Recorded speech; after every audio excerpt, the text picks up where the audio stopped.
Service. Ole at tala ina le fa mo le aso to se fulu o January lu fa tala ina lu le au ina ile sa no mas mo mana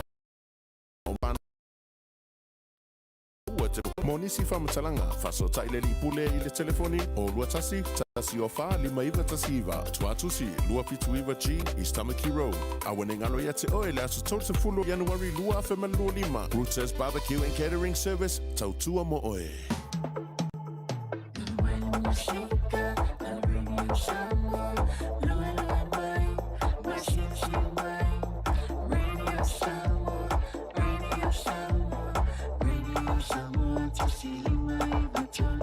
Radio Samoa.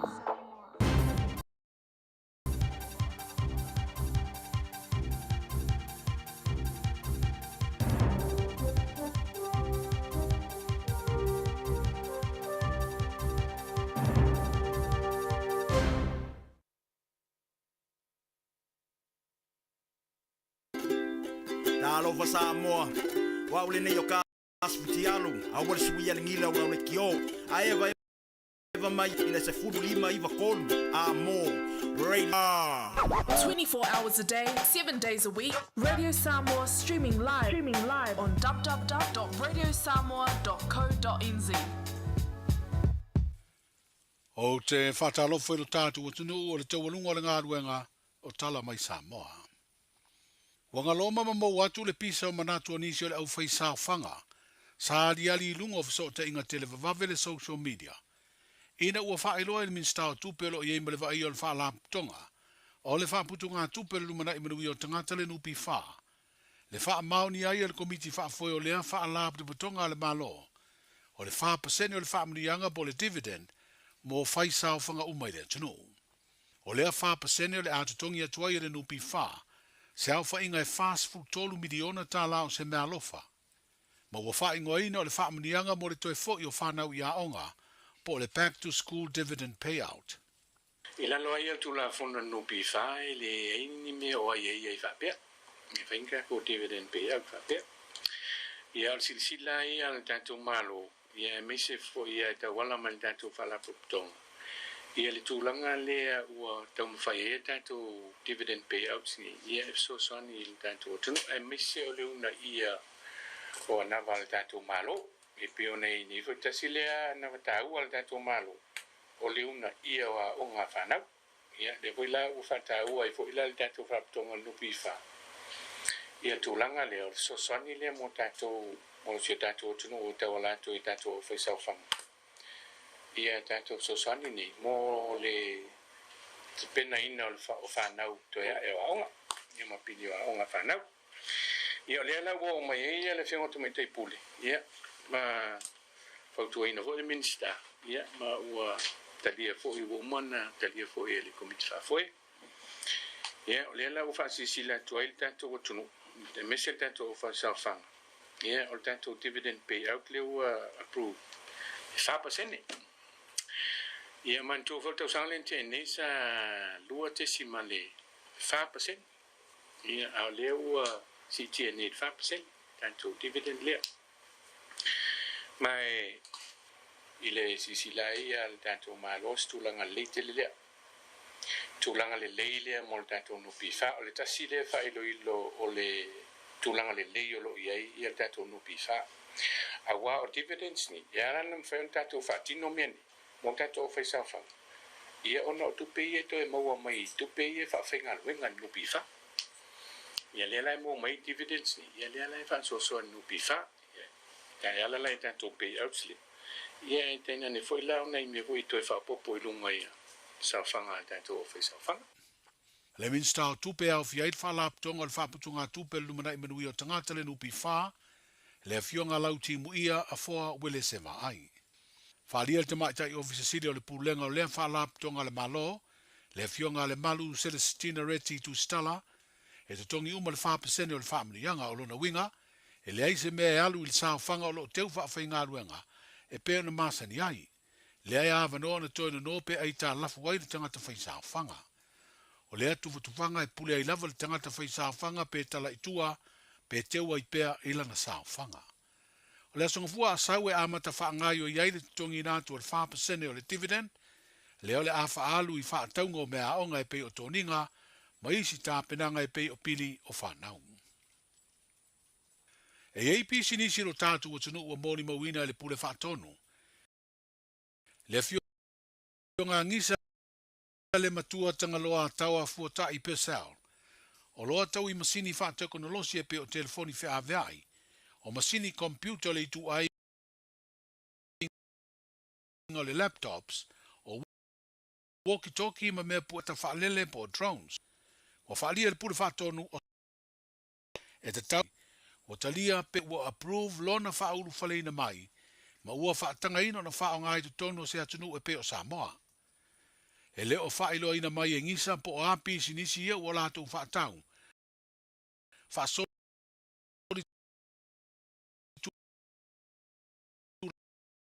tula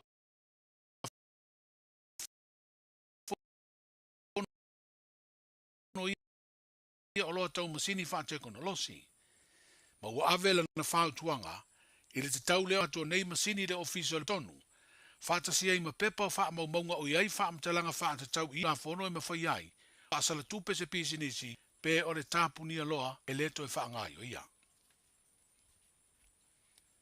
Pe a mara sifuru iwa i tū la talu na sola ese ma le whalipui tānu malala, le pāngo tā o lau bititi tua lima, ai wha ta alise mai le wha asara launga le mtanga aluenga o leo leo, whalipui ma le toe fuata ina, wa tālo sanga ina aise fesoa soania le atinuu, e toe sa ili ma mauai le ali i pāngo tā.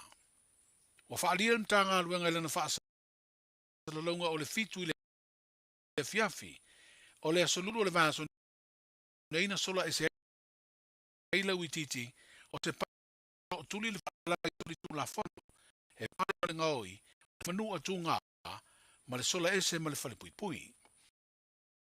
O lea pāngo tae pe on si le fiena longo ao na tale malosi si tama i ta i tū lisi na malanga tā whao mai i le atunuu ma lana uo tama i le tausanga i luafes fulima o se soli tula fono na tupu sola fo i tua ma le whalipui pui lea saita.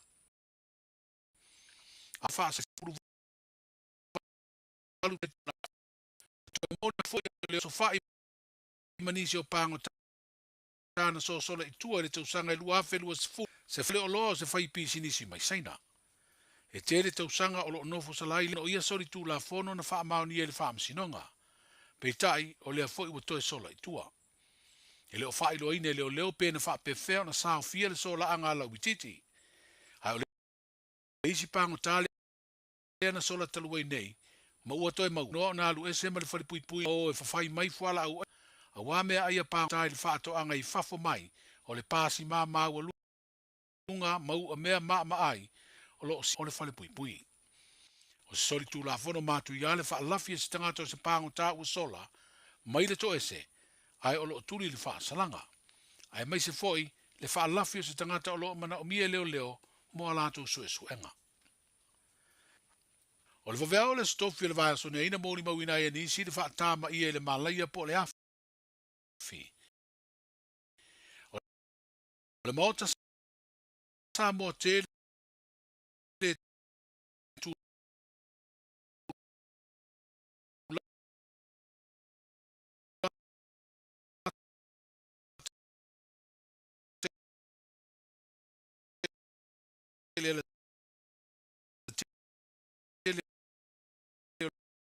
le malo i le fio anga o fle una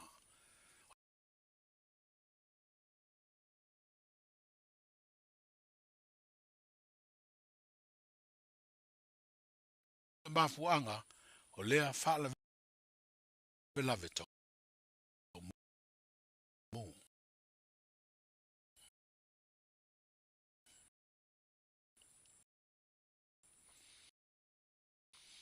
o lea songa fua sa ua wha moe toi am o lea ua wha ilo i mtanga aduenga le tā na ofisa i tua sivi mo le asfroi ofisa au tui muli nuu e whatoa ata tala le āwhore tua i leo auli ona o i tū lao le tae o tu masani alo si ai ngā aduenga le whaamsinga o le neitau sanga.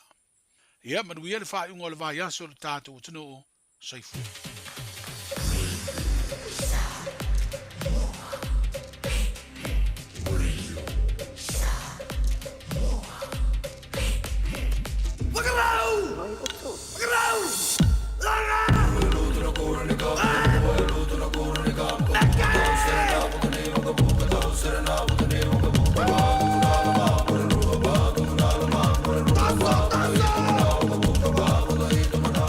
O le nau whaina whaafonga le tātou tinu u le te whaasalawina o le tātou tala mai Samoa i le nei whuvanga la whiawhi saunia ma whongai natu e le tō whau tanga vai e tipi au tanga vai o le sui le radio Samoa ia o lo ngalu e matau tō mai le tātou tinu ua wala ma fwoi le tū whaatasi o tātou tala le ngata fwoi leo le wha ma popoina o mea lo tupu i lau whanua o le tātou tinu u a wala wa le wha rarampapa au le ngata i au te ronei au se talia Amerika ia maisi tunu o le lalolangi pe ona maua mai le tātou Purkalame i le nei whuvanga le whiawhi whaisinga ti leile tito le tātou Purkalame ia ono o le whaantantalandoanga le fionga ia le tā fwoi lole te mai Tamin Star ia pe ona i le tātou Purkalame i le nei whuvanga le whiawhi tā ua te le whaantantalandoanga le nā ia o si le fie fo le tātou tunu nisio vaenga ia pe ono i foi ia le tamai te minista ia Ana Rosa Mulpanga pe ona ia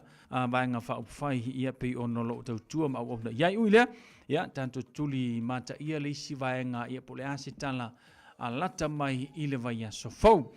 O le tulanga fulina pe ona ia le tanto Purkalame le nevanga le fiafi ina ua lua se furu ma le wha minuti lau te ali tula e auna tano le tula e valu ia po le tulanga na o le tanto Purkalame le neia fiafi whanga solo ino le tantu tautua fo ile tele o fe amanga luenga pe ona maea ile nei aso froile o leo ngale ke ole fai unga ni o vai aso le long weekend ia te lo fie fa solo ato tatu o mo fo isina teimi te malo lo le ai ile nei fo weekend le umi fo yanga kuli ka usanga ia so malo lo la matanga te usanga ia ka ko fo la watu fai unga le vai aso tato se atu tato Purkalame le ia ona fanga solo fo le tantu tautua se e pa ile tu le valu nei vanga la fiafi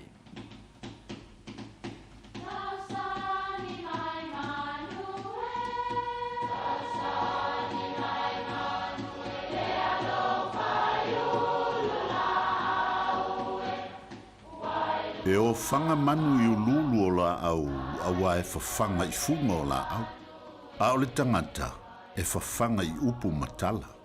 O le mawhileo o alanga upu mamuanga ngana Samoa maona whaapongai e a fua i lona sio mianga. O lona lea sao i le whaatufunganga o le iloa whaale aso mai le tautua se ia o ina pule. O alanga upu mamuanga ngana ua lanto mamanuina le tō whamanino a Samoa, mana tua fo'i, e tāo fitau muli le atunu. E le o se mea le lei se tangata ai tangi alao. O le upu tangi alao e ave i se tangata ua whaalailai o, ma ua mana o tele.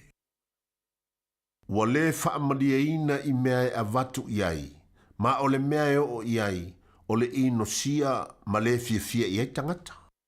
O upu e whautua i le to'atele ina ia aua ne i tangi a lao.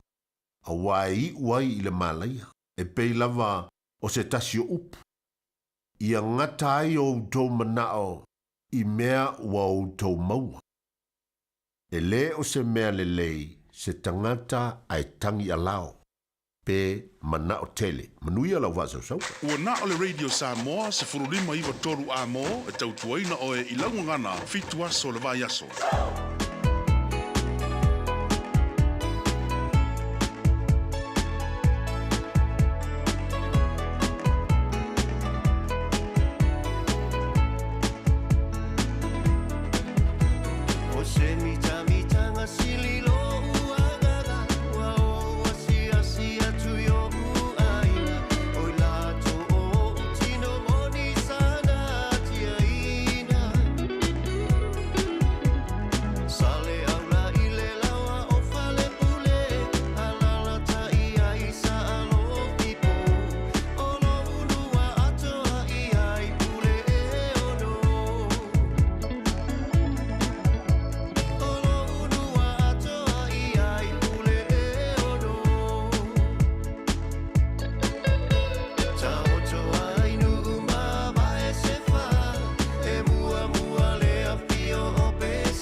Si fonga matango fina so ya petiki manisi na fatunga mo le tanto watunu ule ne vanga la fiafi tawlunga toile tutua to fa siava tu pe Antonio mo le tanto por kalame pe o masani ela de tutua ya fiafi tasi ya por la songa fua pa iona so farile ya ole mau fa samo moni ya po mwanga ngana fa samo moni ya pe o ela le tanto por kalame mo le tawlunga le na le ne ya so farile se ia via fu le vai so foilo na songa fua ona te mo le se fa popongo le tanto por kalame na fa te to fo to fa siava ya ona ole tu fa te sio tanto por kalame e unga pisi se uso fai ko winga ona kus kuspaia elo se kusi komi or kuspaia yo nga keringa pisi se uso yanga fela unga inga tongo le kalesia ya mela na pisi asiava ya aulo maua pe na vanoa ia fa pena ona fa tasi mai le tanto por kalame fa leoina matu fa tasi le tanto por kalame na awale fa fonga mai le tanto tenu le nevanga le fiafi fa fonga le tanto tenu le tanto tala mai Samoa ile leo ai foi le woko so le kua ole le lio la wikiki e maka ukia ku manga le mi ngawa kanga kalingi nga faile nei tau sanga na sei mawai atu nei. Leo te mana tua ina tangata le na anu malai vale le. O soi rungo le kako tawa fui lea. Ia lea fui nga sau walu. Ele ma mawala ma kou yuka ingai vai lima. Mea ngau ka ingai vawala le anga yuku nga kiavi. Lea fui nga fai ele si aka maka ukia ka karingi. O le nei fai ua te sola i tua. Le nei foi ua toe sola i tua. Lona winga la, o fa pena ka nge e wo kau fifia kua, o fa pema ua maua. Ai le i maua. Lona winga, fa fonga mali tātua tinu matala i tātou, a mese lawane i tātou walo ma whanau teine, ia ma mea tō tino nei a inga. Ia wau kama ia e saua i fafo i le maua le mea o ngā, ia ma se mea maka ukia nga ke whaia, ai le koe foi to tono to ese, langa ua masani to tono to ese. Au fika kula i le whaalua, whaatolu, whaafanga, sau i kua kakaringi. Ua tatau lava i le matanga ruenga o leo leo. Ngā wa ai wha le lea se poku whaapikoa e ku i e le lida. E le lei mea ia te tupu mai e le o mawesi ola maso so i fua. Ai mangingo ala le saule saua i tua. Ka ilo i nge ke ua maua e se au manga nge ke ua whaale kongo e ro inga.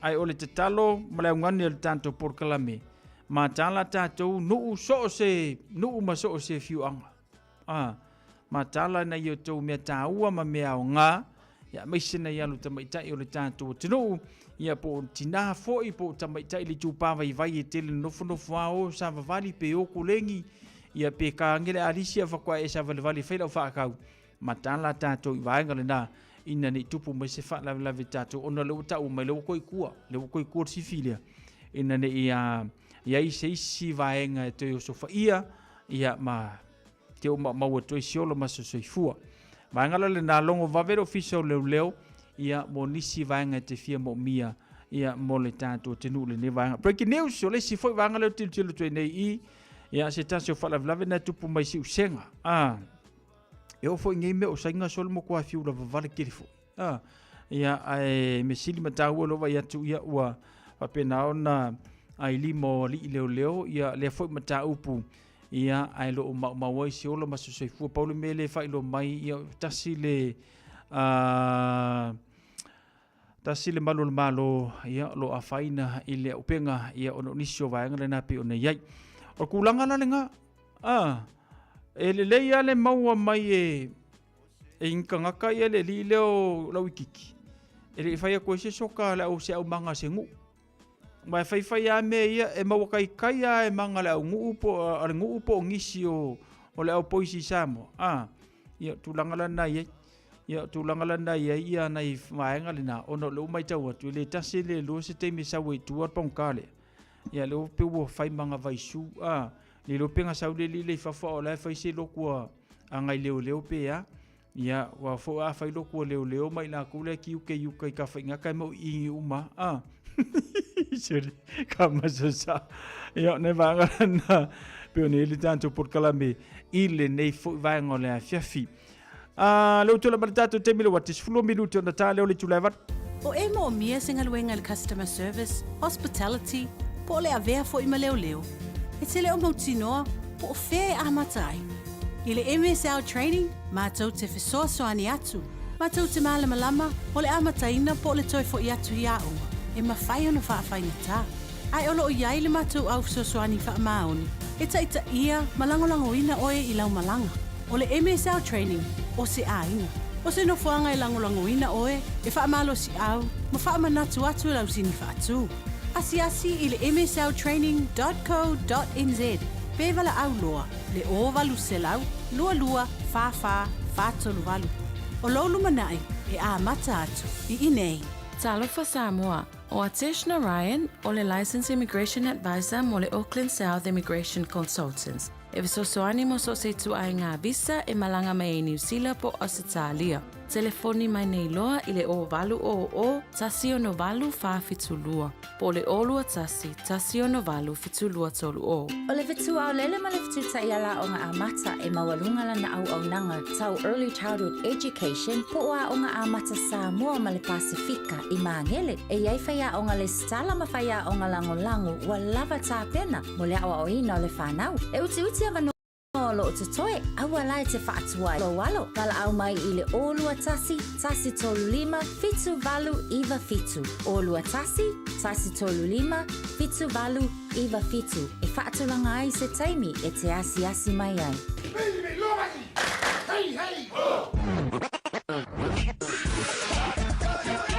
Malo soy fua, o se fufonga Samoa, Radio Samoa, tasi lima iwa tolu a mo. Se kia Radio Samoa. Se fulu tasi minuta na tale o le valu se yo se atu mone tanto whaalinga whala witele ia o na whaangasono fulu le tanto por club bise le tanto tutua o le nei fuwang la fiafipi o na maseni ai le tautua le Radio Samoa se fulima iwa tolu a mo.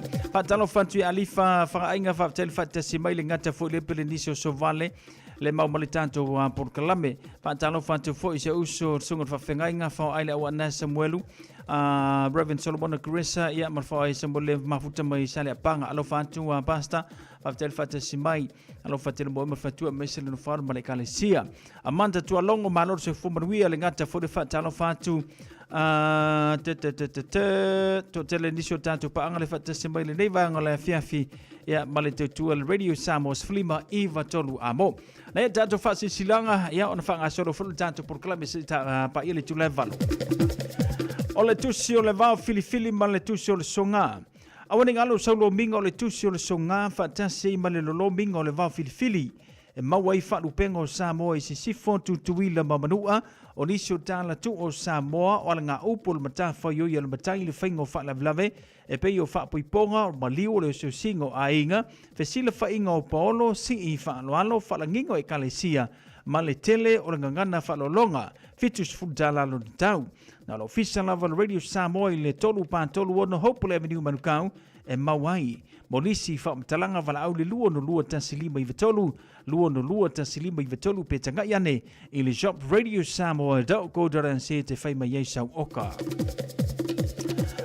Oni se tato fasi silanga lau tanu mai tau le nefo vanga o le a fiafi afio ango motaa o le ata oto ia le fiso mo na lau iau pa ia sau ngata Samoa o le neifa silanga e fasi no tonu I le mafutanga alo matama whanau a motai au kilani nei. Whapeni o manto polo maululunga, manto te malua iso se tafa o le kelope. Tulouna lava. O le afa tunu ina le tanto furutanga I le aso se mua Februari, I le aso tua nai I tula se furu malelua I le wauli. No whanga masani o le PIPC pampa toi. E vala au whanona tuai foi, ia I lato uma sa taa alu I le nei kalapula kapi mo taa I Samoa ma au kilani nei, o lo alala ma pampa au I au kilani. Ina ia tanto au wai le nei whonutanga, a wale whaaboi mo le tanto kalapula kapi Samoa. Ta ua tele lo au wai whaali so finagalo, tala soifua I le lofa malangare leo le tua, ta iantu lo to soifua le ngata fo leo se I le naso, ia mana tua mai lau le stala whaamalmole, o lua tasi lua no tolu tasi fitu valu tasi lima fitu, o lua tasi lua no tolu tasi fitu valu tasi lima fitu, pole o lua fitu tolu tasi fitu valu tasi lima fitu, o lua fitu tolu tasi fitu valu tasi lima fitu, no whanga whai ei o le PIPC pampa te valu sifuru anga i le valu sifuru ma le lua Riley Row whaaptei tele lau ma le maftanga ia ma tātou numero le na whapsutai mai e mo nisi whamatalanga e te fia silifia. Ainga sa lua whau ma tau te whaatolo atu i lau whaafunga anga Samoa tulou na lava. Ai whaasino tonu le nei whaasilasilanga i alo masuli o le ainga sa lua whau i pito nu o tā fito i mangiangi a mai se paolo mangafa e malu ai lo mātou ainga o lo awhiwi o mapapa a ao i au kilani New Zealand. La whaia le tātou whilo inga i le aso tō nai mua masine lua o lua lima e le tūlai lima maonto le taita i whono pai a tea whaifua la whaele i le sifuru ma le whape Salo Place i Otara.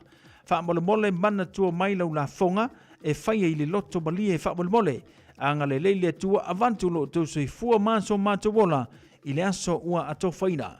Nisi wha matalanga wha so tai mali tātou telefoni o lua tasi o valu o ono tasi fitu valu o lua tasi o valu o ono tasi fitu valu. Wha whetai seinia ele fio anga ia po le fionga i le tai fono male lau le tātou wha silanga lena i le nei fo i vaenga ole afiafi. Ainga o simanu i New Zealand. Wha silanga mo le lotu wha manatu tama whanau le ainga simanu i New Zealand.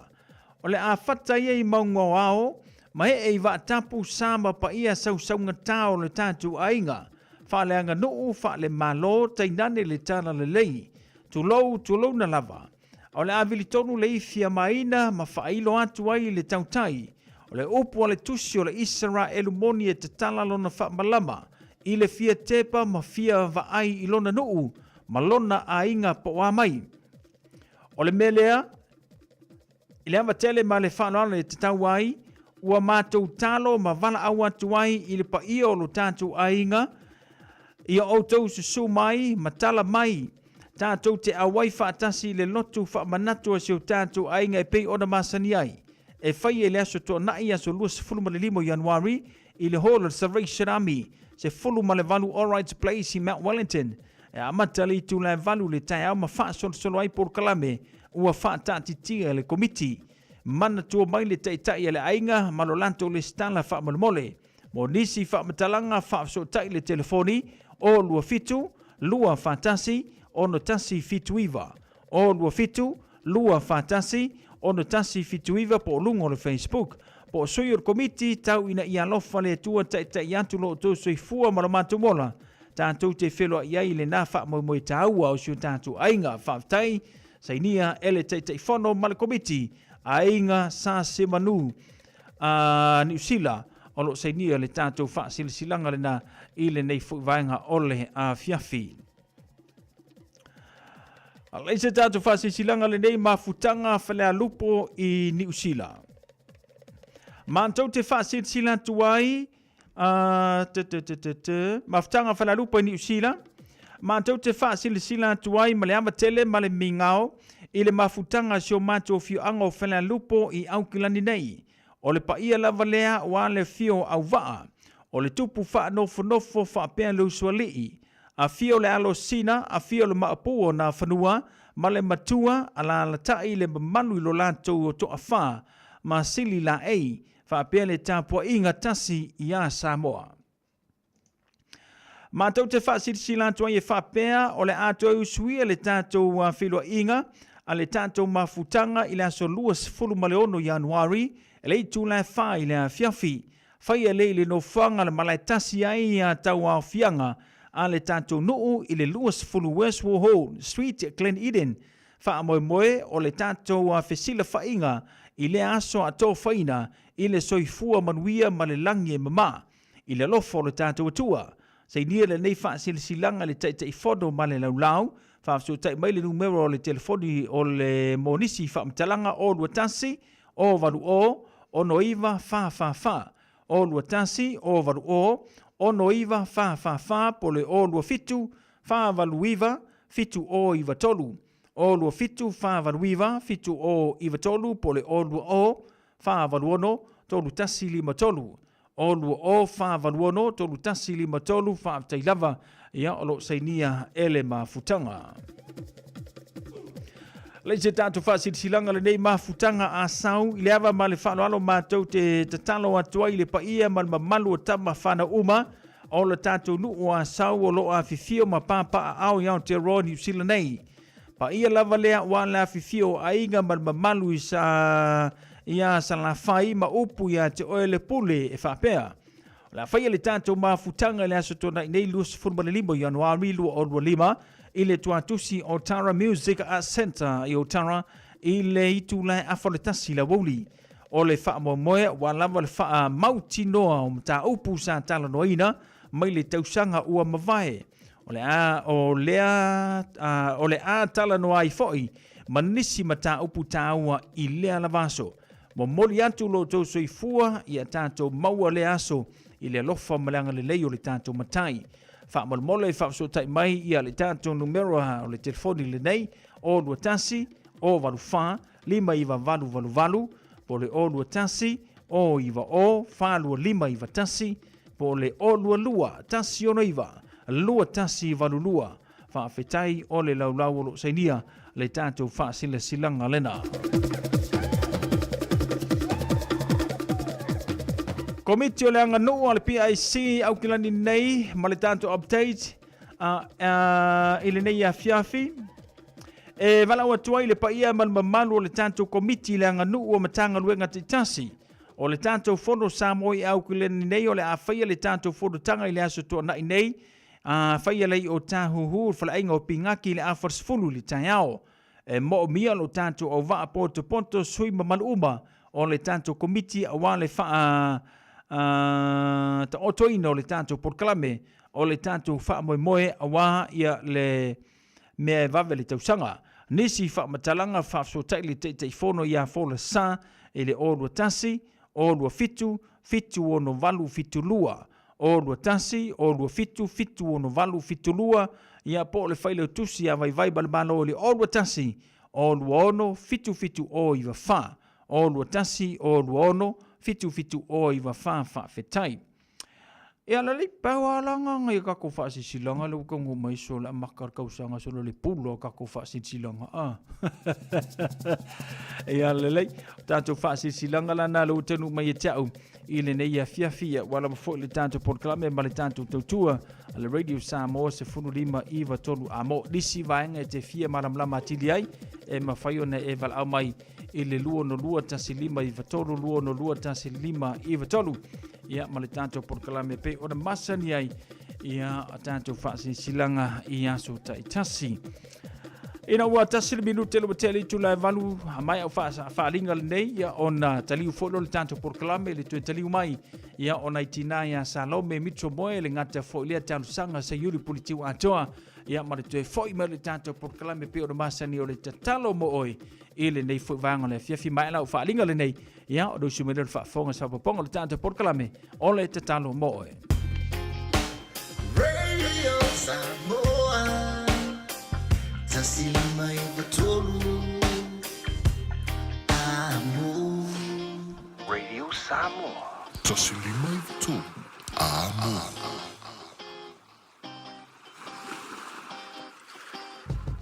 Beta Drive Doctors ile taulanga fa tau I mangele fa Pea Manrua mo le vainga o so ngase pe amana o mia e fa tino e foi ma tui o le fana witi o tui le COVID fluiva mo I lato es fluon tau sanga malunga atu fa Pea ma tui o le flu pala au telefoni lua lima fitu valu lima iwa valu mo so no e fa tino ai nei au nanga o fisa fo mai mangele I taftafane o McDonald Amanrewa I taftafane o le faletusi po le public library Beta Drive Doctors Clinics.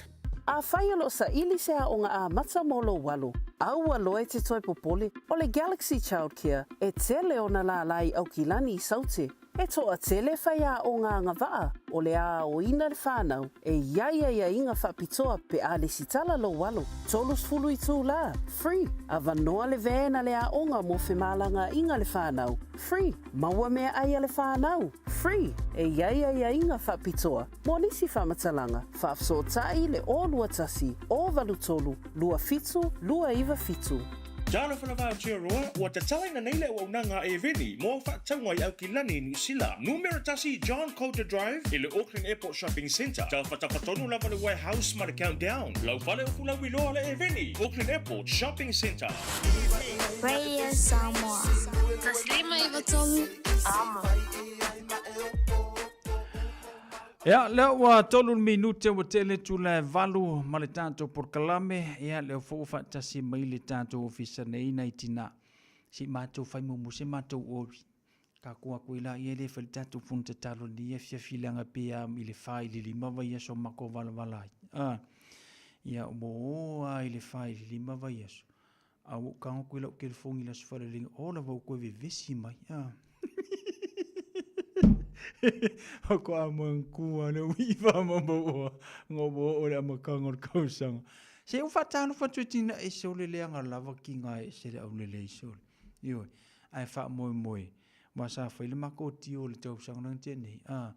Ia fo i mai ua lusi lua kai se furu 5 kilo. Ia alo ke va ai aku sole. Pe ia le 6 kilo o lusi. Pe ia le 6 Talo fana tina malor so fo manuia malo fo le tawa ta i mano fa mano lo sil ne vang o mai o lo ne ya fiafi talo fala sunga ile li fa sala lau se fa se ka kala i o manuia la ia lo sa ili sa uni e ula vaina vai atu be te sa uni ula vale ai fa fita ia ile tu onai ono sa ia mai sio wainga ha mambo sa manuia le kuisi masima le tau sanga fo o le manuia ia tele manuia o ka umafa ia o mea alofa isi tu lo sa mo mua koe muli mai ia o le alofa fe avea i no le alofa fe avea i kongo a inga ia fa penga vo i wo ia ma le alofa le atua le atua e silia tulo na alofa ia alofa uma ia ila lo nei sa nga ka ko felo ingal ka ko lan sili sa fa sa ka ko sisiva fia ai fo so la ia le yoe malo ia ngadu o warangi o le abolu ko fo mai o warangi ia malo sa o wa ile le o duon nga sa mo se malo longa le ia le li lo ke vai ia le lua sangi fia mai ia no winga tau le matia fa manuianga le tuai ainga ia ai mai se o nga ruenga pe o masani le o pektu no mo kako le nga kai nga ruenga community nga ruenga i tutonu ainga ia mi se foi le lua vala awina mai le tu me sili na mo le ona malmalo sia ai lava sa pa fitai tu foi le malo le tunu ia yo fa ne ina sua fa yoba yo amene ai lava fa fitai foi la usunga le mata ala mali ai wa e mau oloa le wa ko ama mai mau oloa le ke muso ke mau oloa ia o ilea o le nganga fia na itina le lua to taliu mai a wale to fa a mataino le tanto por kalame peo nei ai o me amoni ia e ia tanto pa anga vili mai pete lua to foi mai a fea ioe ia fa taina ile tu le o lua to taliu mai o lo maua pe le ola malmanosi ia awale fa nga solo ino le tanto por kalame pe ona ia le mele tanto tenu smai el fa fonga fa ponga le tanto por kalame ole tatalo mo oe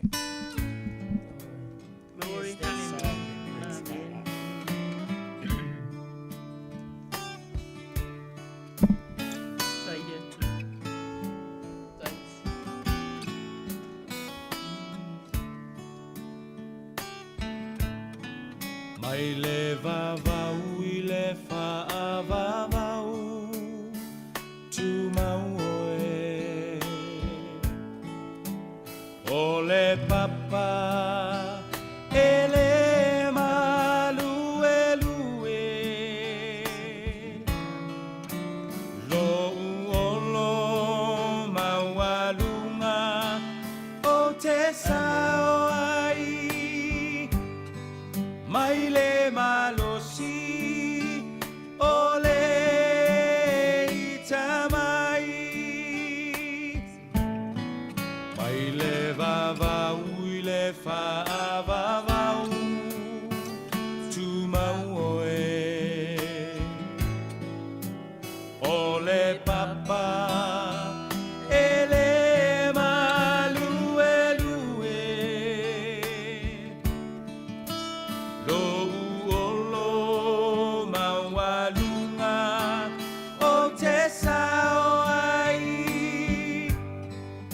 mai le malosi o le tamai lo uanganga famanu mafafetai o le atua o le vavau na te umau oe si ia e lo leo malanga elelei oe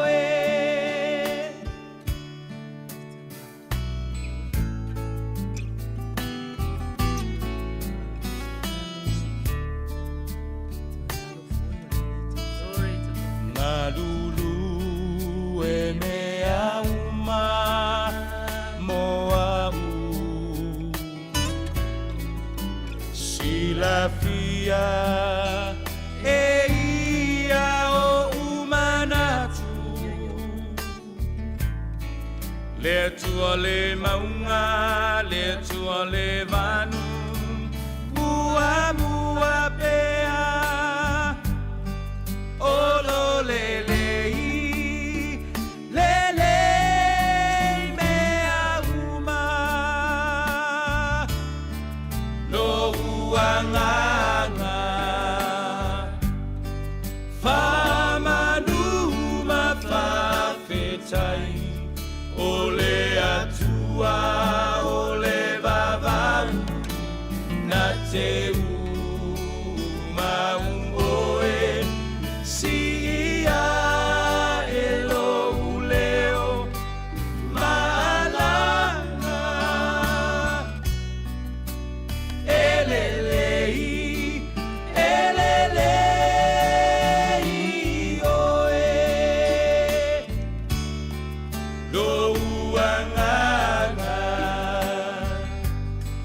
famanu mafafetai o le atua o le vavau na te umau oe si ia e lo leo malanga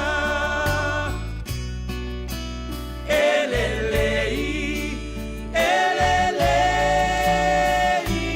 oe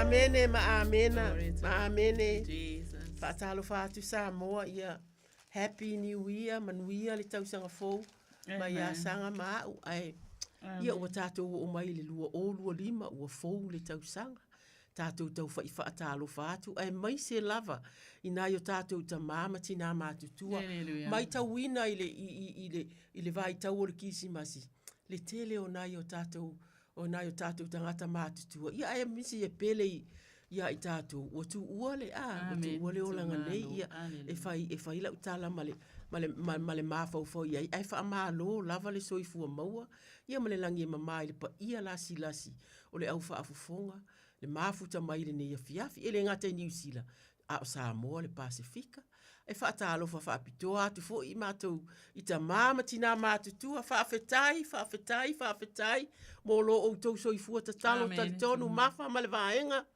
vi ia le atua. Ai alo mai a Samoa, o Salo me mito moile nei, ma talo sanga politiu atoa. Ma se fao poponga o la tatou polo kalame. O le tatalo mo oe. Glory to God. Hallelujah. Ia bi ia le atua. Amene. Na ua. Whaelo atu fo ia. Se mawhaftai. Au na ia te o tolo tatou atu nu pele o fia lava i tu o le lalolangi o lo o mafuta o mai ai. Hallelujah. Praise God. Awa e pei ona sili ona mawalunga o le langi i le lalolangi. Wa whapea ona sili ona mawalunga. O wala i o mātou wala. Mo o manatu wasili ona wasili i o mātou manatu wa mātou te whawhetai atu aile i a te oele li i aso o malava. E le au noa au vi inga i o mātou ngutu. E mita o mātou wanganga ia te oele lii. E whaalongo longo iai e ua puapua ngātia. Ona la tau fia i lea.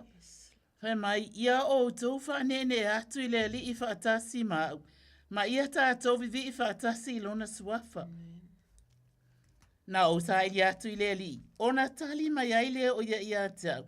Mana la vea ina ai mea na o fefe ai. Lo mātou watua. O la mātou whona tatalo i le neia fiafi. O le whaalango mana o lo o ia te oe. Wa o ai mātou te o iai. O lo o ia te oe upo le ola nei. Ma le ola e le uma. Lau whao unga mana i fuafuanga uma mātou te whaia. Lau upo whao uina e whapenana tau tulangia. Ai mai se foi o le whaasala launga le whaasosoaina mai. O la mātou Port Kalame. E lo watali i le ni fiafi le atua. O tapo inga malu foi. A li ima whai se au e mai se foi o le ali pule ma le tamaitai pule o le neia la leo Luima Ane Poni Fasio, pastors, i ale atua. Ua mātou wha lata atu i atu e. A fio mai lo mamalu e te tali manau. Te whaafufonga i mana onga o lau whanau. Mātou sa ili mā loa i atu oe ile nei lava afiafi. Ona o lo lava suafa Yesu. Amene. Amene. Amene, malo sanga. O se wha malo si mo i tātou rena ia fiafi. O le awhai tauina li salamo e wha se furu mane onu. I manai nisi whai upu pe i whia ngaima. Puia na whai tauina tālo sanga. Whai maile, whai maile whai salamo. O le atua o lo tātou malu ia ma lo tātou malu si. E whai o ia ma whesoso ani sili pua ngā. O le mea lea tātou te le fefe ai. Pe a wha alili uina le lalolangi. Ma lulu uina maunga i to tonu o le sami. Pe a ta alili ma sou o na sua sami. Ma wha ngai e tia ai maunga i lona mawalo. Amene a sa. Whai mai o vai tafa, mai o le vai tafe. E wha fia o na mga vai le a aia le atua. O le mea pa ia. O ia fionga o le siri esi. Vai tafe a sa. Tafe mai e wha fia ina ma wale inu. Ia wha pena fo i le wha le anganga. O lo i te tonu ia te ia le atua. O le whaanga e tia lava ia. E fe so ani le atua ia te ia. I le vaveao. Ua vava onu ese. O whaanga e tia malo. Ua tūlei mai lona si ufofonga. O na liu sua vai lea o le lalolangi. O ia te i tātou lea li o au. O le atua o ia kopo. O le tātou olo maua lunga. Mai ina au maia. Ina au maia ina va ai ngā lue ngā lea li. O le ua whaia whaatafunanga i le lalolangi. Amen. Ua whaai ua e ia o taua e o lava i tulu inga o le lalolangi. Ua ngau e ia le au whana ma vavae le tau. Ua susunu ina fo ia ia kariota i le afi. Whai upu muri e lua. I nasa o ia, whai mai be still. Be still. I nasa o ia ma ia o tau i loa. O au lava o le atua. E vi ia au inu ese. E vi ia au i le lalolangi. O ia te i tātou le ali i o au. O le atua o ia kopo. O le tātou olo mawalua. Amen. O le mānaia le salamo. Pe e whitau i le lei lava ma mea o lo tutupu nei. I le lalolangi e le ngata i Samoa. Ia o isi atunu. Ai whai mai o lea e au ngani mai lava le fionga le atua. O le atua lo tātou malu. Glory to God. O le atua lo tātou malu. O le atua lo tātou malosi. E le ai se tasi. Le ai se tasi malosi e mawhaia. A o le tatalo a sanga. O le tatalo e mawai le malosi ua tatali tonu. A sanga. Ua tatali tonu ita. O le tatalo e mawai le malosi. E a ta fifi le mule from just ia be still. Be still and know that I am God. E ai taimi tātou te o atu o le a tātou no nofo i lan tatalo. A o lai ve vesi le mafau a la ua umana tolu mea i lo mafau o mea ia la tatalo ai ia alua tasi lua tolu umalole tolu ia by God or something like that pelo winga ngala tala ai fai mai le fionga le atua inaso ia ma ia o toiloa o ulava o le atua a tonu e se so mai le atua ia tātou le taimi o tātou tatalo i le nei vai tau a ta ua o le tatalo mo oe e ma mafale upulenga o so se mea e ta taula vona mātou mana tua. you, o mātou o tangata o lo te talo mo isi tangata. E whaapei fo i o outou o lo te talo e ke waila tā mio, e te waila tā mio, e te wailo ta vā i le tasi i le mea le nei o le te talo, a whaina te talo sanga mo se si po le shopping center po le a. E pei a vea mea nā, ona o le te talo o le atua o lo o tātou te talo i ai. E a mea, e te waila wā mio, a wā o le o le tamai o lumi fu ilana na mata talo ai se tatou fa longo tu lava ya no mea ai va ai tu lava pe o le winga le na lo tala pe o le upu le mafa mai lava ile nei afiafi so ia ina so ia be still po le ale va o po a mea o tupu mai po le ale vevesi po le a o la mato fesiti o e tau si file mu o file mu au upu lo e tau tala ai po e sau noa fe tala ai o au mafaufaunga. O le asau manatu o vatu, e fesoaso ani, i se ti ngā o se tangata, po se tasi. O a vatu i ai po whape, o le wha po o e tau mawhai lava e tafu le ita i a tili o le tanga. Pe le winga ngala tala, o le tā ua ia o le nei upu pistio, aua, so ia. E va mai le atua, e vi ia au inu ese. E vi ia fo ia au i le lalolangi. A le atu e whai mai ai le whai talamo e le whai unga. Wa ia te i tātou le ali o au, o le atua o ia kopo, o le tātou olo mawalunga, ia, o le olo e mawalunga, o le malosi e tu mau, pi o sa mātou wha malosi atu le nai i le neia fiafi, o le inaso ia, ia avea i tātou ma tau si file mu, awane e tātou tulou o upu e tamasani ai, tafuina le ita, awane e tātou tafuina, lafo le fafie i le afie, e tafuai, ia tātou fa malosi ala le file mu pe ole fa malosi le na ia o sina fa malosi na tu atu ia ole wa mava ai atu ia wa mu mai malai fa malo lava ia talofa sauno mai talofa ile wa ilunga le laina sauno mai aleluia ia la warwes talofa ole wa mawatu Aleluia. Ia le atua o lo whaatali lava. Tā lofa saunoa mai pe a whai ua langona mai. Ia la whaitalo. Ia a o whaatali ia. Ia pei o lea. Tu atu sa. Ia le atua. Ia le atua. Aleluia. Ia lawa iai. Tā lofa. Tā lofa atu lo me masanga. Tā lofa tonina. Ia whamanuia atu fui tau sanga fō. Pāpena fō i manuia tau sanga fō. Ia. Ia le ali i goma whainta tau tau Aleluia. Amene.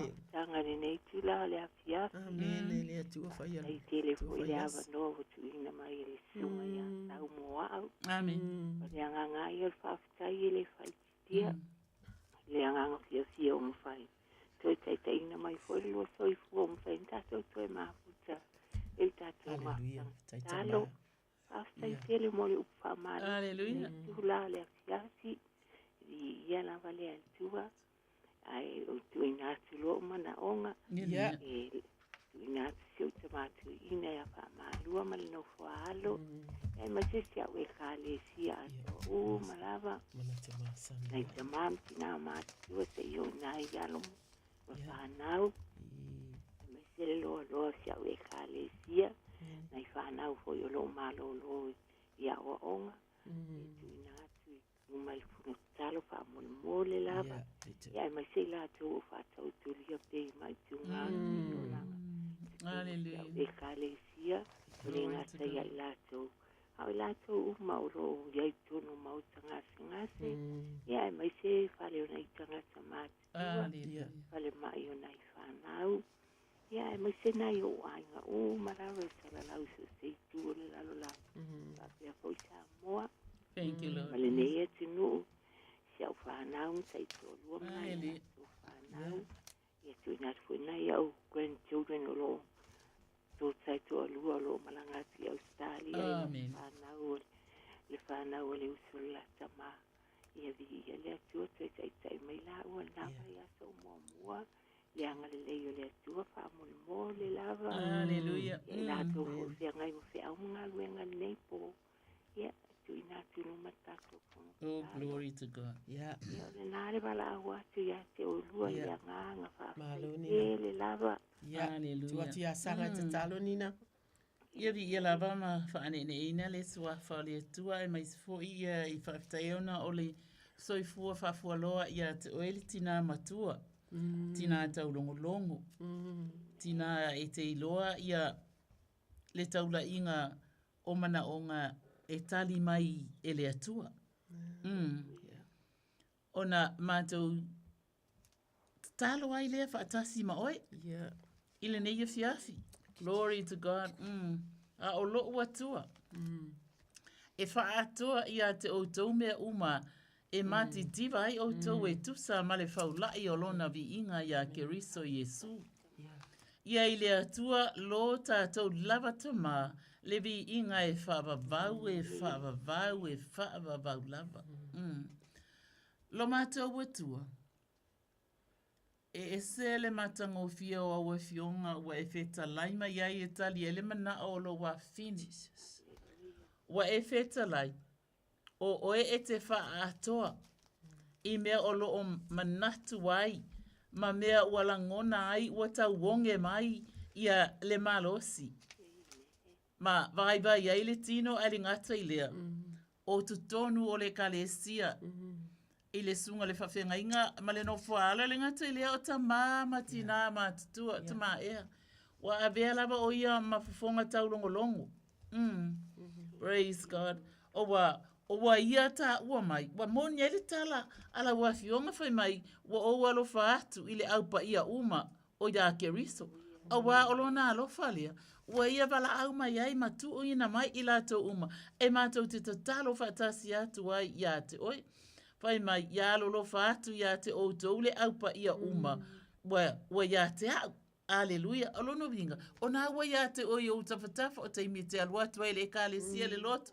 O taimi te tatalo ai. O wā manuma whaane ne ina. Le suafa o lo tātou watua o wawhai mai. E alolo whaatu ia te o taule aupa ia uma.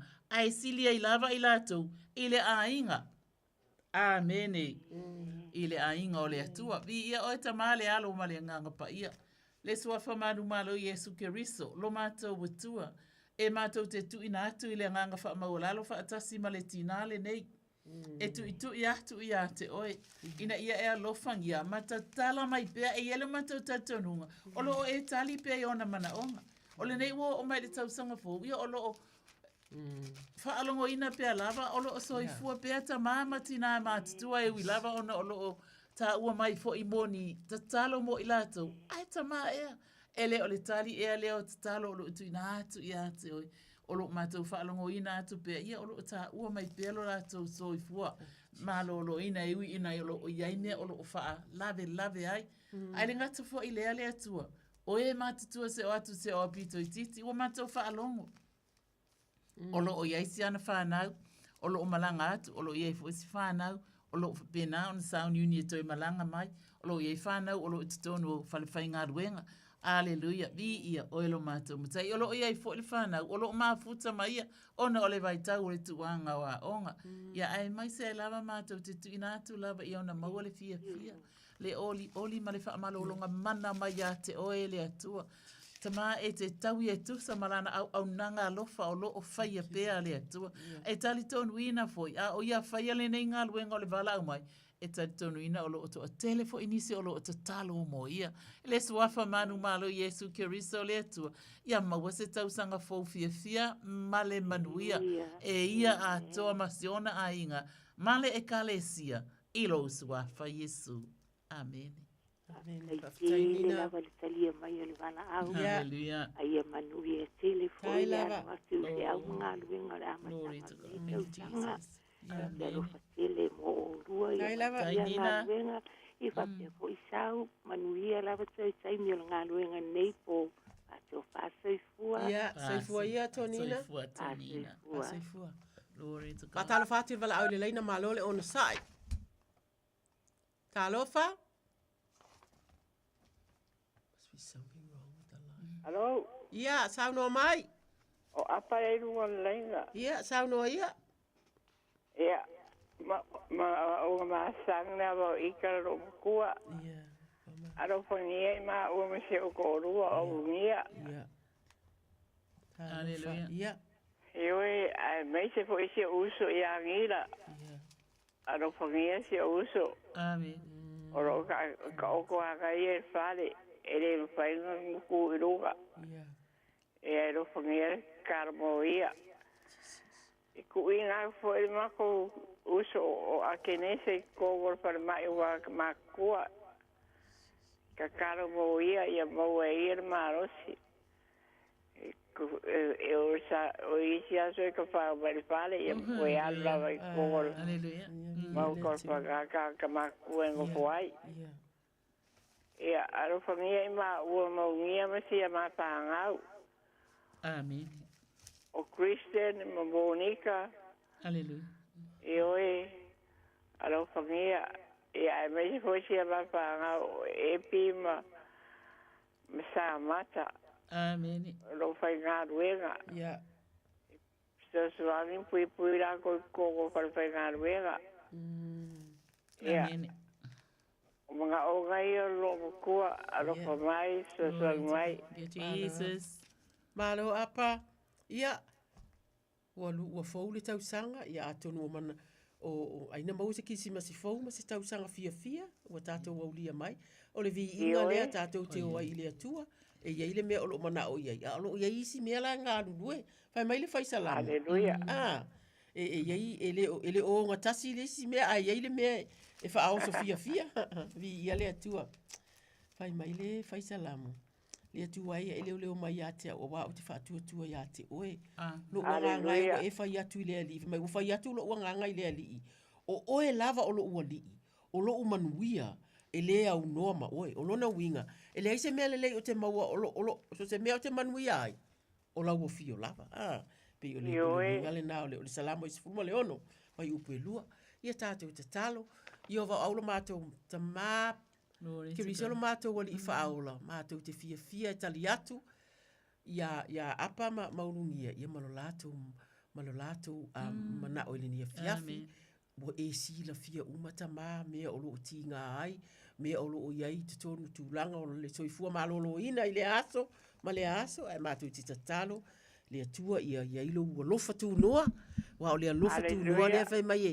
e ngā lue mai e fe so ani ta ma ina ia mawhai ai o na tauivi ma ti ngā e fia ngai e le taimi e file mu e iai fu le taimi e so ia whawhitai mo lo lofa tu noa ta ma i le aso ma le aso i le taimi ma le taimi whamanuia la ilo na uso ia ngila o lo i le ainga o a lava o na mana o mia ta o na manao mātou te talo i le mālosi o le mālosi lava e fia maua e tangata pe o le mātou salamo e whaono o salamo e whaono le nea fiafi o le mālosi mātou te taua o la wafio o le mātou olo e le lafu iai o la wafio ia o le olo lea mātou te puno no watu iai ma mātou te talo o wa o la wafio le olo whaafitai whai oe ma olo ia apa maurungia ma le ainga si o lātou tina ia ake nese le fale mai whaafitai e ma whai o nālu i ainga wheiloa i ma ainga faitala ma ainga fia ia to fo ile atua ai le taimi o le nofo to atasi fa manuia ma to te talo pe fa malosi e o lo va ai tangata ma tutua ile ngata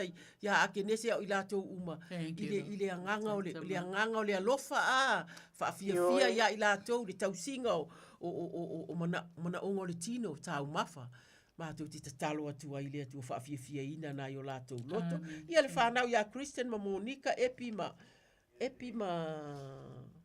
is it Samantha? Samata. Ia, ma isi uma le ainga ta mai au uma atu i la wafio. Mātou te tatalo i lo mātou whaatua ia mātou sanga pe ila vale vala au mai o le whaatua lea o lo ia isi tangata o lo tatalo mo i lātou. Ma le whaatua fo i lātou. Ia lātou lava tatalo ta mā. Ia lātou tatalo ia fiafi, tatalo i tae au le atua. Ia e mai se tapo i ngā lotu le atua, mātou te tatalo le nei lua afe, lua lima le atua wa e wha o popo ina. Pa i atu, pa i ane le atua e, mo i mitinga o la fina ngale o ma la loto o wa ainga le atua. Whanau o lo o tupu ai ia ila ua fio le atua. Wha fia ina i mea i ono mawhai ai ona fia le atua. Ia wha, ia o fo ili taimi e whita ngisi atua ia au lai loa e iai fo ili taimi le atua o nei mea. Ta maa o la mātou te talo lea ila ua fio ona o kerise o mātou vala au atua ai. Amene. Amene apa. Whaapetai. Manuia le po apa. Ia manuia le po ia o rua mātua. Tai lava manuia tele. Fua ia. Ia, whaasefua. Aleluia. Ia, whaatalo whaatu tātou wala aulunga le laina. Talo whasau no mai? Ia, whaatalo whaatu ia te urua whalitua. Talo whawau? Vi ia le li. Amene, amene, amene. Maua le. Maftanga fia nei tai au. Amene. O maua pia le whaarongona o loo. Agona le lua soifua. Maua malangi mai o lua. Tangata. Ia le atua. Ia lava le atua i mele. Uma lava o whaia mo tato. Ia. O mea lava te i o da talo ne ma fai fu o da misi te talo fai pia la pia la pia. Ia me te fai tawino la fionga pa ia. Ona o misi tato fu te talo ia le uto e amataria. Vi ia le ri. Osana. Ia whaftai mo le whamalosi le ia fiasi ma le ia whamalosi.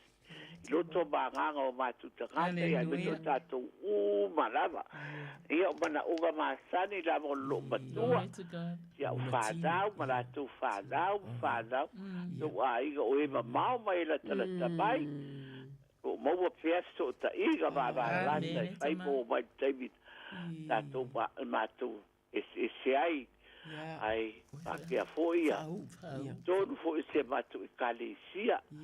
Ina ita bam tina matutua o ia stasio tinawa wa umalo so ifua ia pule ale tua o maua pele balu sianga te lo tidam tama ia mai sera vole kalesia atoa a pe fo sia ufada lo ngalo lu mo ngalo ngale tua lo maua lava le malo lo si fai pela pea mai se fo ufada umalo fai ma te si vai ma futa e pele le aso male. Ia ai. Wa lava tiga fo o ia o batu tiro. Ia tasi lava le tatalo le ri o lo tali mai pero da lo fa malo da ngale. Ba tai le tu o lo bobo perso i fu bobo malange ba. Lo tangata fa da wa. Ai lo wa lava palo mi gao da wa fa tie se fa da u malava. O e ba mau mai la tabai.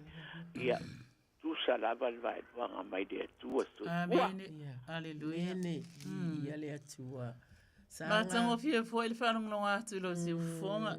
Ili ne ia fiafi tina matala, tina tatalo. Tina taulongolongo e oli ai lava le loto o wifi mai eu I lava ina matutua I lato. Ai fua mai pe lava. Aleluia. Ia whaau. Pai maritala tuspa ia. Ili salamo. Salamo I fast fulu. Pai puts fufu mai e onge mea le ona tanoa malato fia ai. Ai le ise mea le lei. E mativa ai lato. O esa ili ile ali. Aleluia. Atonu lavai. Tele nisi o loa ma nisi tu ai ngā oa matango fia o lo fia ele to tele o nisi o tangata. Aleluia. Ai ole oa le tautala mai ai le fionga pa ia le atua. Ia oe. Ole oa matango fie e manuia e tamau ai ngai leo langa nei. E tamau ai ngai fo I le ola e whaava. Aleluia. Le ala e te le onge ai. Whai mai e onge mea le ona ta anoa malatou fia ai. Ai le ai se mea le lei. Pai mai ele se mea le lei e mativa ai I latou o e sa ili ali e ui lava. Ina ua whape na ona matua le soifua a lea lava e fua lava. Aleluia. Amene whai mai la ia. O fofonga o le ali. O loo whaasanga I e ami o tonu. E li liu mai fo I ona talinga. I a latou alanga. Ai ala lau alanga le te alanga. Aleluia. Praise God. For mai na la tova va ai atu ia te ia. Ona wha oli ina lea o i lātou. Hallelujah. Whai mai, e le mā fo i o lātou mata. Ia o e tapa. Pai ua mātutua lava i o tō fufonga. Ai lea ia ma se fufonga se tie mā. Ia a mā fo i o le atua o lea na te tali manao e o lava i le oti o lo whaatali fo i le atua ma lesi fo i mana o ngā mātango fie. O le mea lea le atua. E mātou te tu ina atu e ona mana o ngā tatalo. Ia o e tapa. Ona olona loto ia ola manuia le whanau. O e o lo o whapena ona walawina mo lo lava fina ngalo ina i eto o tele ni nganga e ai a ina e fo i mai ma fo i atu i atu. Alleluia. Ia o i. Ai le ngati fo i lea le atua. E te whaamanuia fo i mea lato te whewa i ai lunga o awala ma mea wa tele whaingata ua mātou whaalongo o tupu petai. Ia o e tapa. Wa avea o i ma leo leo ma moe le lei. Alleluia. E ulufafo e ulufale e malu. Ile suafa manu malu Yesu Keristo o au nale atua fo i olo o ia ta ua mai ta ma whawhetai mo le nei. Mo ni tina mātutua toa umatu fo ile stina bala au mai mo tatalu. Alleluia. Ale fo e te bala au mai ia. Amu ia lo tau soifua. Alleluia. Sa oila fionga le atua e uia na mātutua ale ai fua. Ia o e tapa. Glorify your holy name. E iei fo i se tasi wa whapena ana a miei tu tono le ekalesia. Ai elo mātou taritonunga le atua. Alleluia. O whapea fo ona e vala au. Ai elo o whapea lava ona tau lai pea i atu oe. Ona o whamanianga ma te talo an eiti nā mātutua. Ia vi ia la ua fiota male alo ma le nganga pa ia suafa manu malo Yesu Keristo. Ia o Yesu. O e mamao o e la tamai. O e o lungo le ea o e fo lau. Tama wale isi tasi e le ta ua ia la talo. E whapena fo ilo mātou langona. Mātou te langolango ina wha atasi o lātou mana o ngā leli ia. Alleluia. Wa o fionga to o rua peta o tō rua wala watu ia te oi tamai se me mana o ai. E te tali mai lava. Ia ale wata o tele mātou o mātou wala watu. Ia te oi le nei fia fi leli ia. Ia wha manu ma wha ne e ina alo suafa. Ma ia tu mau ia te oi le vi inga le wha manu ma le wha ne tanga nei maso. Umalava Yesu. Ia o Yesu. Ameni. Amen. Ia whastai mo tal sanga o kalwanai o ia fiati. I whai e tiene loto ma le mafau fau. Nā tu e mafuta i lumore atua o le ia fiati. Ia, lo whane atua whangangana i na pea o lua fonga. Mana le tano whai tea mo le. So tai atu i mātou o malava. No fia maua le fiso soani. Ia tātou te mafuta pea lava pea ala le tano. Tai vi foi lua foi atu i aiga. Ia leo pui fia o ala o malava whatau no ira manuia. Whanau ma aiga o whatani vai. Ia manuia foi le weekend. Ia ai vai se foi. Whamanuia ia te o lua ne.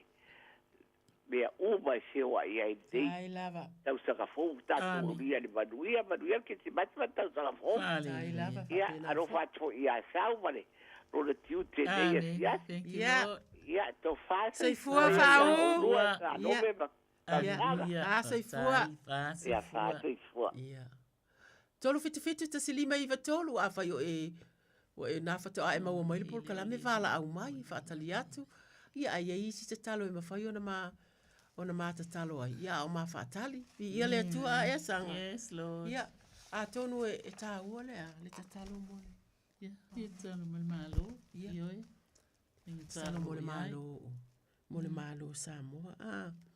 Ia, e olo ilu mole atua. Ia, le soso atu e tu atu i au tafa o tau ta talo. Ia, mātou ta talo i le nei fiafi tātou ta talo. Fai mai lea fionga lea tua au ta talo. E te alu e ai fea ai lo wanganga. E te sola ai fea ai o uluma. A fai o te alu i le langi o iai lava oe. A fai o fofola lo moenga i se oli. Fa auta o iai lava oe. A fai e fai mo au apa au le tae au. Mo o nofo i le tulu inga le sami. E ta ita i mai ia te au. I lea lava mea i lo wa au. E ta aofi mai fo ia te au lo wa au tau matau. A fai e te whapea atu e ufitia lava au le pouri uli. ona fai lea o le pō ma malama e si o mia ai au. A wā o le pō uli. E le pō uli lava lea ia te oe. E malama le pō pe o le au. E tusa lava ia te oe. Le pō uli ma le malama. Ta mā o lau si la whanga e mamana. Mātou te tatalo i le nei taimi. Le ka kokola le. Mātou te tatalo i le nei taimi. Mo le malo Samoa. Ta mātou watu. Mātou tatalo i au ta whāne o tatalo a Samoa uma o lo o atu i la wafio. E ati lau si la whanga. O lau wafio i le ami o tonu. O au wafio i te ilo le pūlenga tonu ma le sao. Wha a mole ta mātou te tatalo i le file mu. Le matau i la wafio. I taimi o pōpua ngā mawhainga tā. Alo whangia so se ainga. So se ainga o e o lo tautua le atua. Mai le tamaitai o lo whaururu i le. Ma lo se ia o mai lava i e o ta mātou te tatalo. I le file mu. Ta wheatu lau file mu. Le anganga ole e mawhana ai le tangata pe awhapia o lo usila fia mai lava i le atua nei mea uma o lo tātou uia le nei taimi a vatu le alofa tu noa e tau wivi ai nei taimi a wai le whaingo fia tama a ia wheawea i le alofa wheawea i le alofa i lesi le atua ia le tatalo whawhitai mo e ka lesia tai o e ka lesia o lo tu mai le atua a wale file mu ma le manuia o Samoa. Ia whaapea o na mātou te talo le nāta mā. Mātou te whaafetai ai te sila fia. Whaavailo mātou atunuu i la wafio. O roo i o luma mea uma le atuae. Ia whaapea o na epa i atu ma epa i ane. I so o se tasi. O roo fia maua lau pa i mana atu i ate i la atu. I le nei taimi. O fia tāma whainga tā mātou te wha moe file mu e maua le atua. Raise up peacemakers. Peacemakers in the house. Raise peacemakers. E loa whaapale pale le atua. Ia e whaamanuia i o lātou tofi. A mata le nei tautanga fō. Ono ke riso. Amene ma amene. Wale vana i ele tā kōlea. Saunoa mai? Taro whaatu. Ia wale whaatari lai titi mai a tolu fitu ta silima iwa tolu wha mole to e wala au mai o le whaatari atu sanga. Whaalongo mai o la iele kakalo. Ia le atua a mene ma a mene a sanga. Pati patia lo na alofa ma lo na ngamilei, ma alo le tatalo, ma alofo i asau, ele aisisi tātou wha moe ngana o le fionga le atua. Ia ma tatalo a ole a omita i ina le laina sanga pe a whai o e fufuaina. Amene, ia. Tu uli o ngā Aleluia. Ole a whai atu se sia tātou tatalo. Amene. Amene. Tamsalo malo Samoa. Amene. Glorify your holy name, Lord. Yeah. Hallelujah. Yeah. Whai mai tala tu spa ia. Na wala watu le nei tangata watinga ina. Yeah. O na whaafofonga mai ai leo le ali. Mana whaaola ia te ia. I ona puapuanga. Amene. Wa ele tatununga, wale ta sise pupunga o lo angile nei vai tau o le soifua. Ia. Wa ai pupunga ai ainga. Wa ai pupunga ai falfainga luenga. Wa ai pupunga ai le malo. Wa ai pupunga po olungo le awala po fia lava le mea o fioa iai. Hallelujah. Ai fai mai la tala tu spa ia to la wapi angelo le li. E si o mia yo e mata tau ia te ia. E lave ai foi o ia te ilata. Amen. O lo mana o mia Samoa le mata tau o i tātou ia Iova. Elena oto, Elena o mato, a o tātou uma e mana o mia lo tātou mata tau i le tua. O a foi o le matau ia Iova, o le amatanga le o le poto. E a mata ai le poto e lo ai fe alo fani. E lo ai tau tutala, e lo ai tutalo, e lo ai fe so tai. E lo ai fe whaamanga loa. Awa o le poto le nā le atua. Alleluia. Pai mai o e mātatau ia Iova. Alleluia. E whaafo wina fo ilo lātou malo, si e whaapei o aeto. Alleluia. E sile mawalungo le mea lele, ai le tangata e matau ia Iova. I oe e whaamalo sia e pei o apa au o aeto. Le atua mātou te whaafetai ai lea ia ua fionga. Aua fionga. E te taua fo i lātou o e usu stai ante o e malo lofa me whea whani mwha mangalo ai. O tangata. Pa ia. Wai whai maila wa fionga.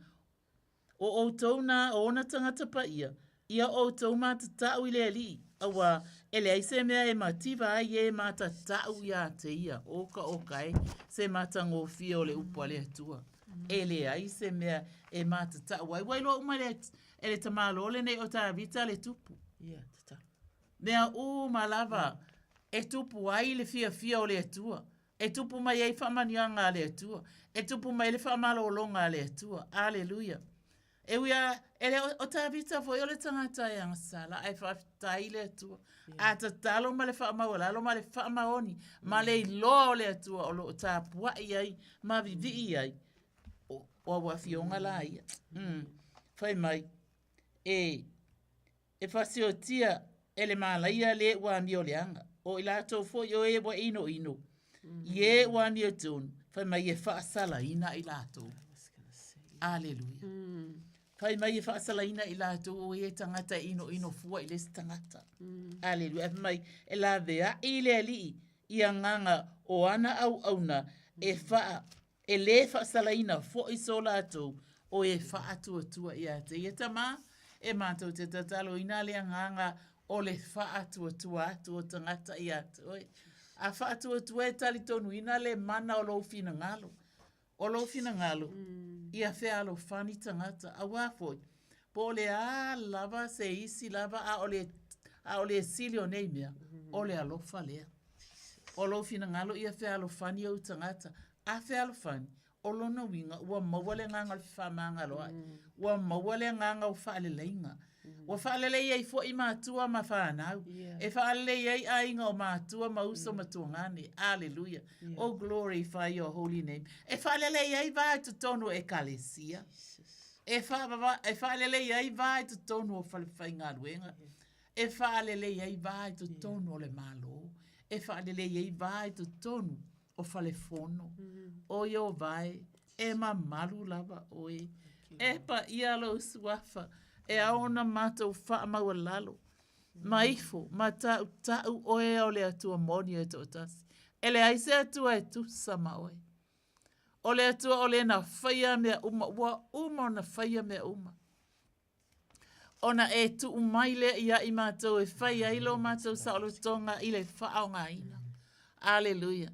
A i o mātou loa, o na abatu le vi inga o le whaafitai, ma i o mātou loa o na awa ma mātatau i ate oe. O na whaapopo ina ai leo me tele ia i mātou. E whaapopo ina mai le ola o le mātango fie. E whaapopo ina mai le poto. E whaapopo ina mai fo i filifilinga e whaalele iai vā. Ia o walo mātou ta māpa ia. Ele lei lava oe. E mā whanawhana i mawhtanga. I oe. E whaamalolo e fo le loto momomo. E whaamalolo e le loto tinga. Ovi ia oe tama. Tō tele nisi, fo yo a inga sa pinana, i le wala au pa ia le atua, pei fo yo na wala au mai o nisi o tina. Alleluia. O oe o le atua wha whana le atua. E te wha whana atu ia i la tau, ona o lau a minga pa ia. Ma i o mātou manatua, i o mātou wō la sauni uni. Ona iai fo i le aso e wala awina ai i mātou, au fionga. Ia o mai le wala au le atua, o lo o whapea on whai mai, amu ia le au auna. E maua mai e lona matai, o lo o whapea on whai. Tama e le suafa manu mara i eskariso, whamani a tili fo i le atua, i lau auna e a sau, au auna uma e ngā soro mai tutono o le nei ala leo le atua. E ai ai fo le pota ma le ata mai ma le ava ma le matatau i ate oe le atua. Tama, ina ia si itia oe. Si itia oe i tō tono le nei ala leo. Si itia oe so se mea olo whaafonga mai ei tangata o le lalolangi uma. Olo o lātou whaalongo longo mai i le nei fia. E ova, ola mātou talo fo i lea i le nei fo i vaenga le pō. A ia e anga le lei atu wai i lātou ia whaamanoa mai le lātou taimi o mai. Tātou talo, tātou tutu whatasi. Olo o whaatari le atua mo i tātou. E se lele lei o le atua. O le atua whaatari. Alleluia, o tātou te sā ili. Whai mai, ua umona whai. Oi lava se tas. E mana o mia le fisosoani sau. Ua mai, whai mai Yesu, ua whai le nei mo oi. Ua whai le nei mo utu. Wa faile nei mo I mātou. O aua fionga ave fua. Ave fua. Ave fua. Wa eli liu ese mai I lo wa lofa. Fai pia I lo wa lofa e tu le noa. A lofa tu noa. O le li ielo mātou watua. E mātou te la ngona lava le nganga whaafitai. Le nganga whaamanue whaane e ina I lo suafa le tua. O ai o mawhatia I so se tu ai ngā mawhatianga. Pa iane pa iatu pa ipo ia yo a au. Fusi. Tama a vele ni fiafi o se a fiafi e whaafofonga mai ei. Ma tu e whai ei whare lenga mo fusi fusinga. Ma whi wha ngalo inga. Pei ona e wha ngalo ma ia I mātou lea tua. O lo whina ngalo ia wha pēnā o nā mātou whi wha ngalo ai. Ona o Yesu. Amene. Amene. Malo sanga whapatai. E te talo mo le malo New Zealand. Ko na mana sa karahisi. Ai tua e mawhau lava I o tātou a inga. Ngā luenga I le whatu a inga o whanau o mō kesi ma le renti ma mea umatau te whengai. O mea ia e tā ua I le tangata. Whai maile ia le mua timo teo. Mata upu e lua nai whai upu ia whai mai. O le nei, o Paulo, o la Paulo, o le nei e mua I mea uma o te apoapoa I atu ia whaia o lenga, ma tatalo, ma whaatonga, ma whaafetai mō tangata uma lava, mō tupu ma I lato uma ua iai le pule, ina ia tātou no nofo ma le lea tua tu vale, ma le file mu, I le a mio atua, uma lava ma le a mio matango fie, a wā o le mea le lei lea ma le maalia I le atua, lo tātou whaaola, a o le fina ngalo ina ia whaaola ina, o le atua o le fina ngalo ina ia whaaola ina o tangata uma lava, ma ia o atu, ina ia I loa le lei, le upu moni, ia.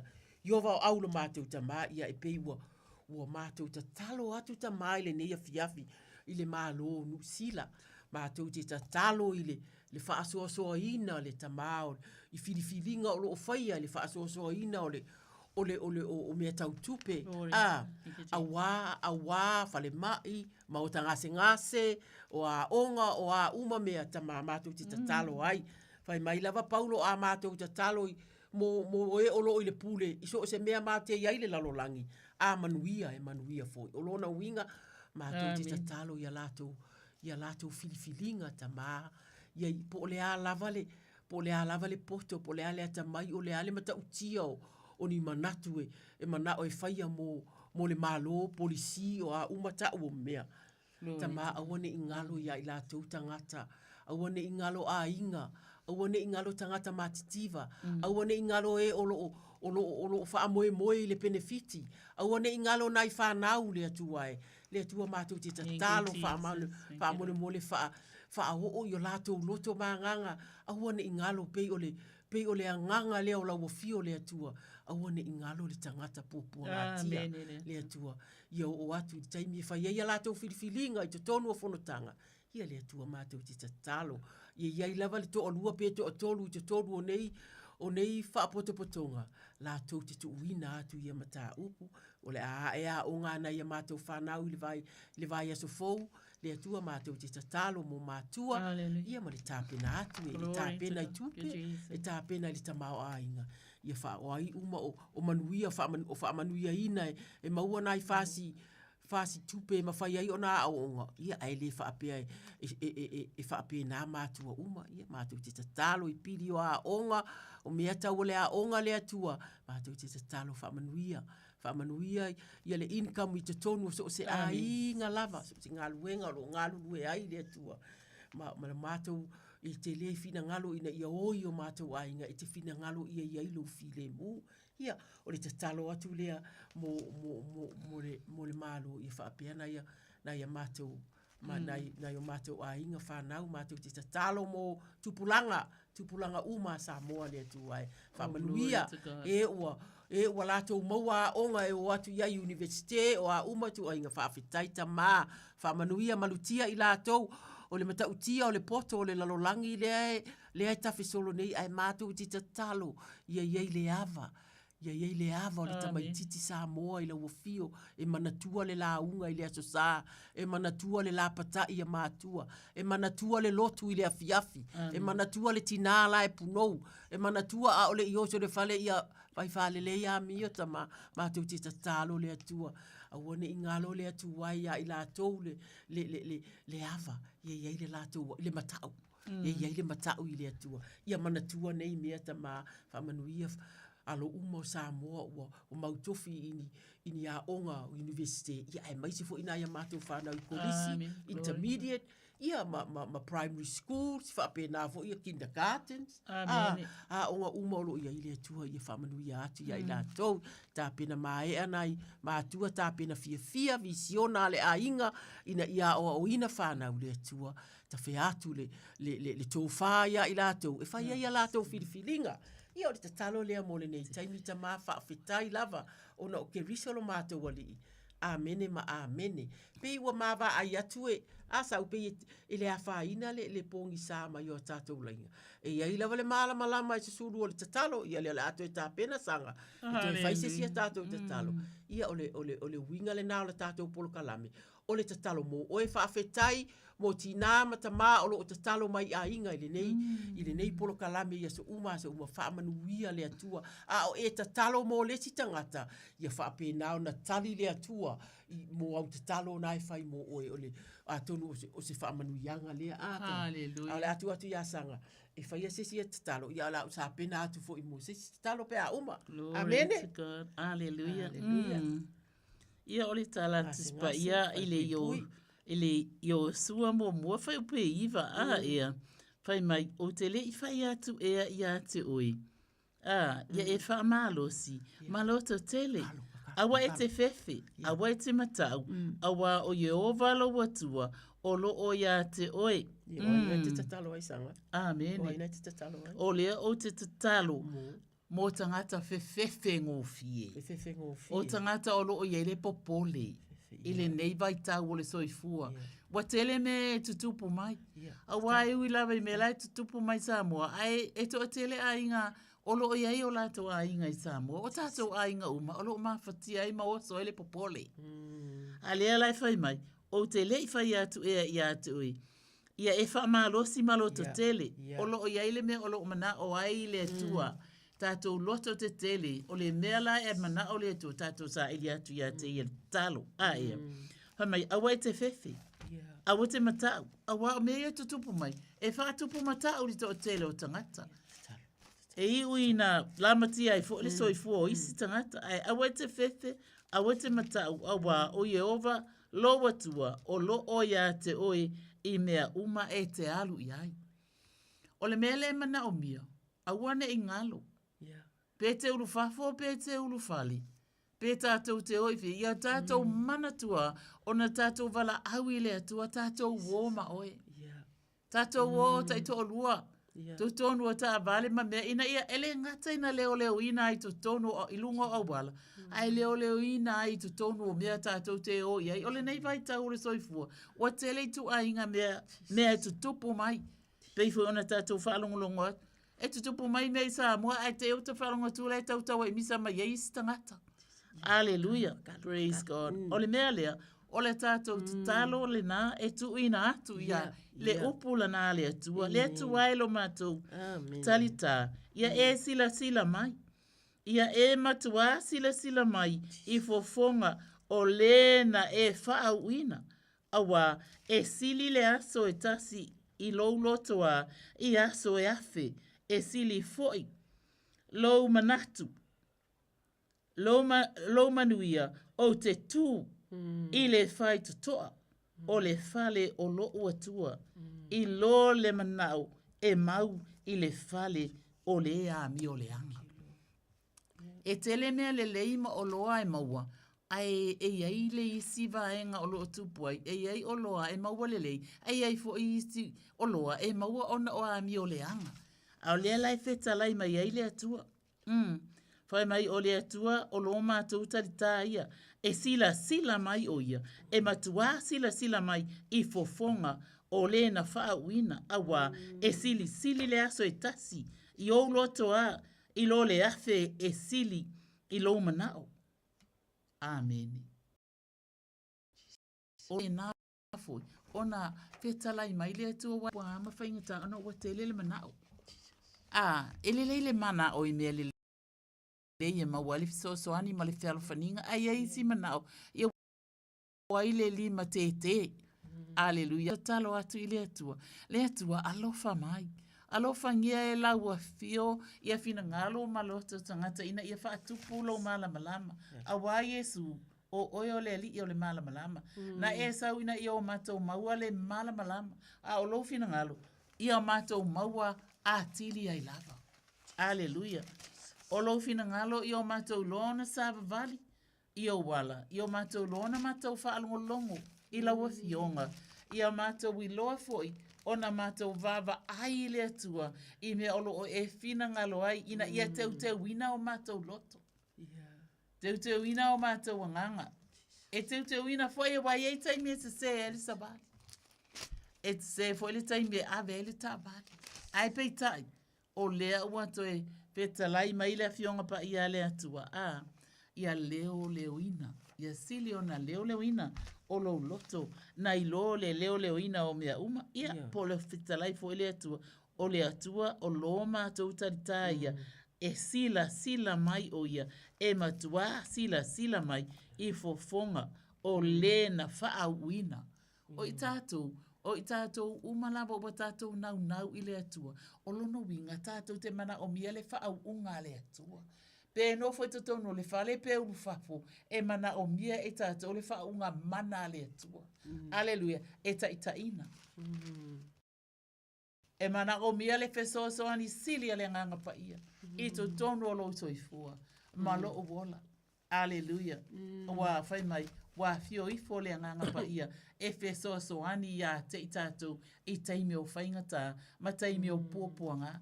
Ai watele taimi ia pe wangalo ai fo ia le nganga pa ia malana whesoa ani. Olo o fio I to tonu ia te I tātou.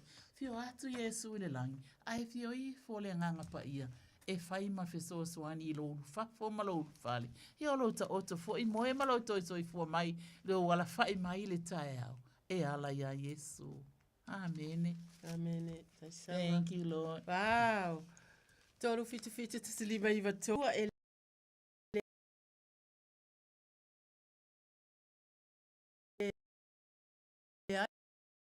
ai olo au. Glory to God. Tilo atu ia. Te tau ona ta ua ia tātou.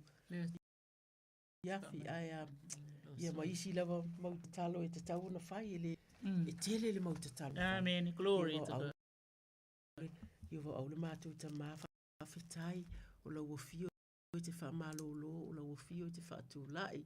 Na whana I leo, la ngona le ti ngā mātou te talo mo e uma, o lo o iaile whaamamaina o lātou toto se I tulou. Dialysis. Ta mātou te iloa e to atele lava nai o mātou tangata o lo. Ia te talo le atua. E whai mai le upu pālangi le o le breakthrough ta mā. Ia maua se breakthrough. Ia mawhai ai ona. Ia whai e lau o fio e te tatala ala. E ui lava ina pei e whaingata e mātou te tatalo. Ia i lava le le ono sa I whawhitai mo a inga. I le tausinga whawhitai mo whanau I whiangai ma o mātou mātua o lo maua I nei ngase le tuai.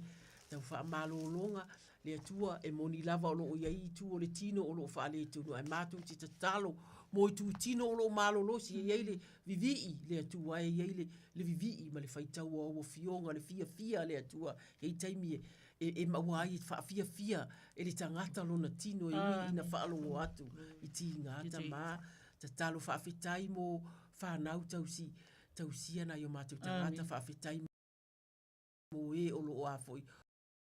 O lo I te tonu o mauta ngase. Whai ngō fie, lea tu ai ngā ātonu po whalongo mai nisi. E le whai ngō fie e alu le taimi e o e whai ai o lātou e whaamamā o lātou tu lou. Ia e mātou te tatalo e tā ua I lo mātou nau atu na I o lātou soifua, na I o lātou wola. Whaamalolosi pia. Ma manatua. o iai lava le atua mai lātou, taimi o lātou te talo, taimi o wafionga, fia va ai atu I whanau lai o ia onga ma o mai, fia I whanau lai ngā lulue, o mea ia fia ina ai, o lātou loto, o benefiti o lo maua I le lima po a mātou te talo whawhetai le atua, e te fōa I te le tu la fōa. Talo mo o I whalepui, le atua e mātou te talo, tua tūpulanga, ia e mai se fo I tangata mātutua le atua, o soli tū la fono le tangata o lo tūli la nanga sala, ai mātou te tatalo, e le taimi o le tangata, le atua e la te langona ai, ia po ai o lātou ngā lulua I te tonu o fale pui o plente o ali malo o e o tausia o au nā le atua e asia si atu, ia e mai se nā i o lātou a inga ta mātou te tatalo po le alava ia le file mu, ia maua le tausami o mātou te tatalo, ia va aia le leile atua, awa ele o whaingofie, mental health, o mawhauwhaunga e whaiwhai, ona o lea I manatu whaapena, le atua ia lo file mu, whaafetai I e o lo I to tonu o whale pui, o lo tau wivi. Wa iai le au ula vavale, ia iai fo inai tangata o lo turi lava le whaasalanga le atua. Ia o atu iai le ua lofa tu noa le atua ia suia. Ia iai se suinga turi le sala ua tu watu iai. A iai se taimi to e fo iai maainga. E te talo mo tai whale anganga.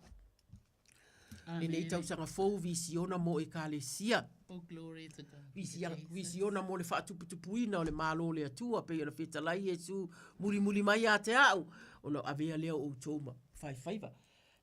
Mo tangata, ta mātou te tatalo, ta penanga o au fionga se epikia le talusanga langa le woso mai luka. Hallelujah. Ia, tatalo mo nai tangata ngasa. Okay, hallelujah. Ta whale anganga. Ta mā ia... O lau fina ngalo ua e whaasoa ina, le atua lau fina ngalo I au auna, ua e tō fia, e lātou te launga ina la wafionga pa ia I so o se whata whaitaulanga, e tali tonu ina la wafioma lau mana. E mātou te tatalo ina ia iai fo I au whamanianga, ma le awa o e kālesia ia I lātou, ia e le ngata fo I lea. Ia whapena foi, ia ona whatuputele ina foi, ia le whialo whani, o le ekalesia ma le sunga le whawhenga inga, ia ma, I lato uma foi e fo watu, iai. Amen. Praise God, whatuputele le tala le lei, ona ua tātou roa. Wa tele me o tutupu mai, wa umana whae loa mai e tātou le awhionga pa ia le tupu mai, o aso e ngatai, e tutupu ai le leo mea wha. Pene. Wa lata le toia fio mai o le li. Fai mai lata. Amen. Ua. Ta wami o tonu ina I tātou le whatuatua. E mana o mialo tātou whatuatua. Alleluia. Mai o lea ua tātou le lei ai ma le atua. Ona o lo tātou wali o Jesu Keristo. O lona winga. E mana o mia e kalesia. E mana o mia e ainga. Alleluia. E mana o mia lea le wha le leinga. E le lei ai fo I ma le atua. Fai mai.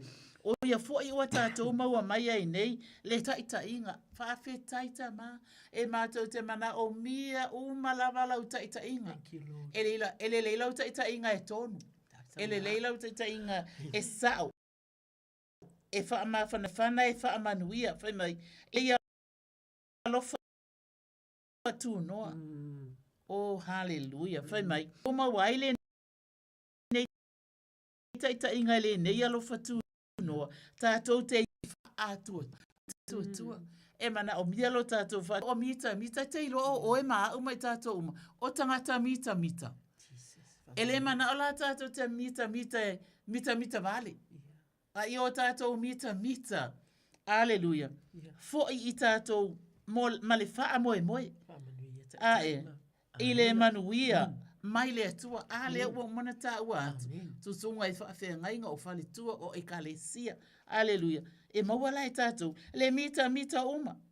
Wha moe I le manuia mai le atua whai mai. E le ngata fo I lea.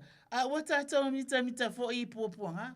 E ei la te mea moe o mai whainga tāma puapuanga. Mita pea. Pe a tātou maa whau atu a e vi ia la vale atua. Ia o Jesu Keristo wa uma ona e savalia le ano a e o pōpuanga. O lo fina ngal fai mai wha o mai a te au le loto le anga baluma le loto maulalo. Awa ana e le loto anga baluma e loto maulalo Yesu e te le talia nei poponga wa o le alo o le atu. E ma fai e la o fio so se mea. Ai o le fai ta inga le wa e fai mai e ai mātou fai mai. E le ngata fo i lea. A ua tātou mita i poponga. Ina ua tātou iloa o le poponga e tupu ai le ono sai. Yo e awai monia ua fionga tama. Wai le iase se o mātou e no foa te ua ono sai le o tau. Aleluia. Ai ala ono sai ona ua iai mea ua oso fai ai le soifua. Fai mai la o le faa moe foi e le mai. Oi fai mai. O le ono sai e tupu ai le mauti noa. Oh, hallelujah. O le mauti noa e tupu ai le faa moe. Fai mai lea o le faa moe foi e le mai awa ua faa malingi mai le alofa o le atua. I o tātou loto. Oh, hallelujah. Tama e mana o miale to esu e o mātou loto. Praise God. Hallelujah. Fai mai e wha malingi mai le alofa o le atua. I o tātou loto e le anganga pa ia. Oh, hallelujah. Wha tai anganga pa ia. Olo o e ngalue lava. Fai mai ua foa ina mai ia te i tātou. Ua foa ina mai ia te i tātou le anganga pa ia. Oh, glorify your holy name. E le o le lei ea le o le atua. Le ala ua fai mai ai. Ia i loa lo o tōu anga malu e tangata uma lava ua lata mai le li. Ua mana o mialo tātou wola sauni uni. Ua lata mai le li fai mai. Aua nei popole o tōu se me tasi.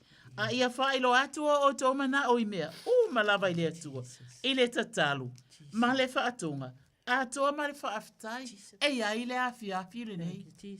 Wa tātou o mai tātou te tatalo, tātou te whaatonga, ia ma tātou whaafitai atu, tāli tonu ma whaatotua o tātou mana onga, wa tu ina atu ia te oeta ma, wa e tali mai ai le awhi le nei, wa o fionga, o le manuia fo i mai a te oi, o lo o sili lava i mea uma, e manatu i ai.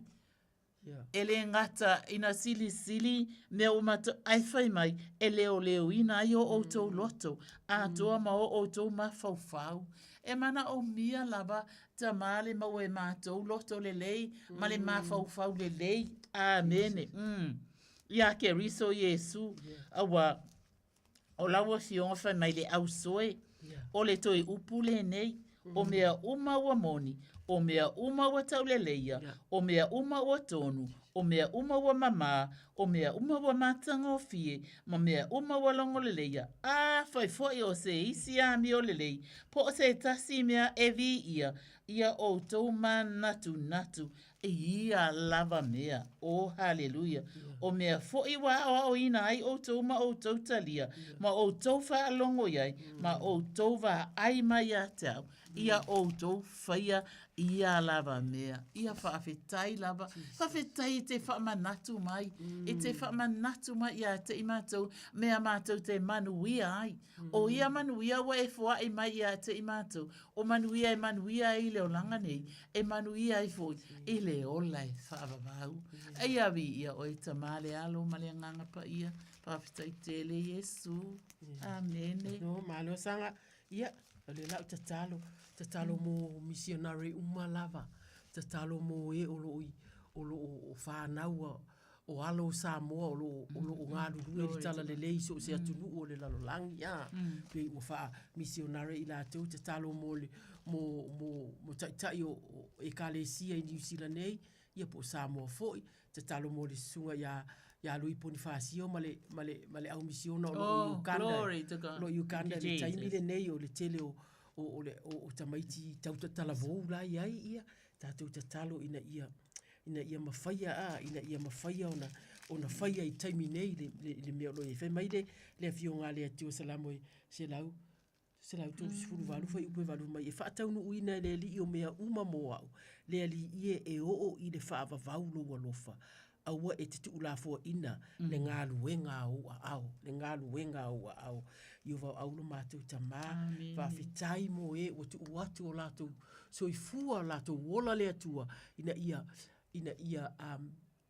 tautua ina la wafio au auna i la wafio ia tunu mamao e iai o tele o iai si tina e wala au mai lava o lo iai lana whanau o lo whapena i tunu mamao o e umale atua o e si la fia po au se talia po o fea o le kelope o lo iai whanau a Samoa ia e maisi fo i whanau a isi nationality le tu wae mātou te tatalo i le whaalau tele ina o lau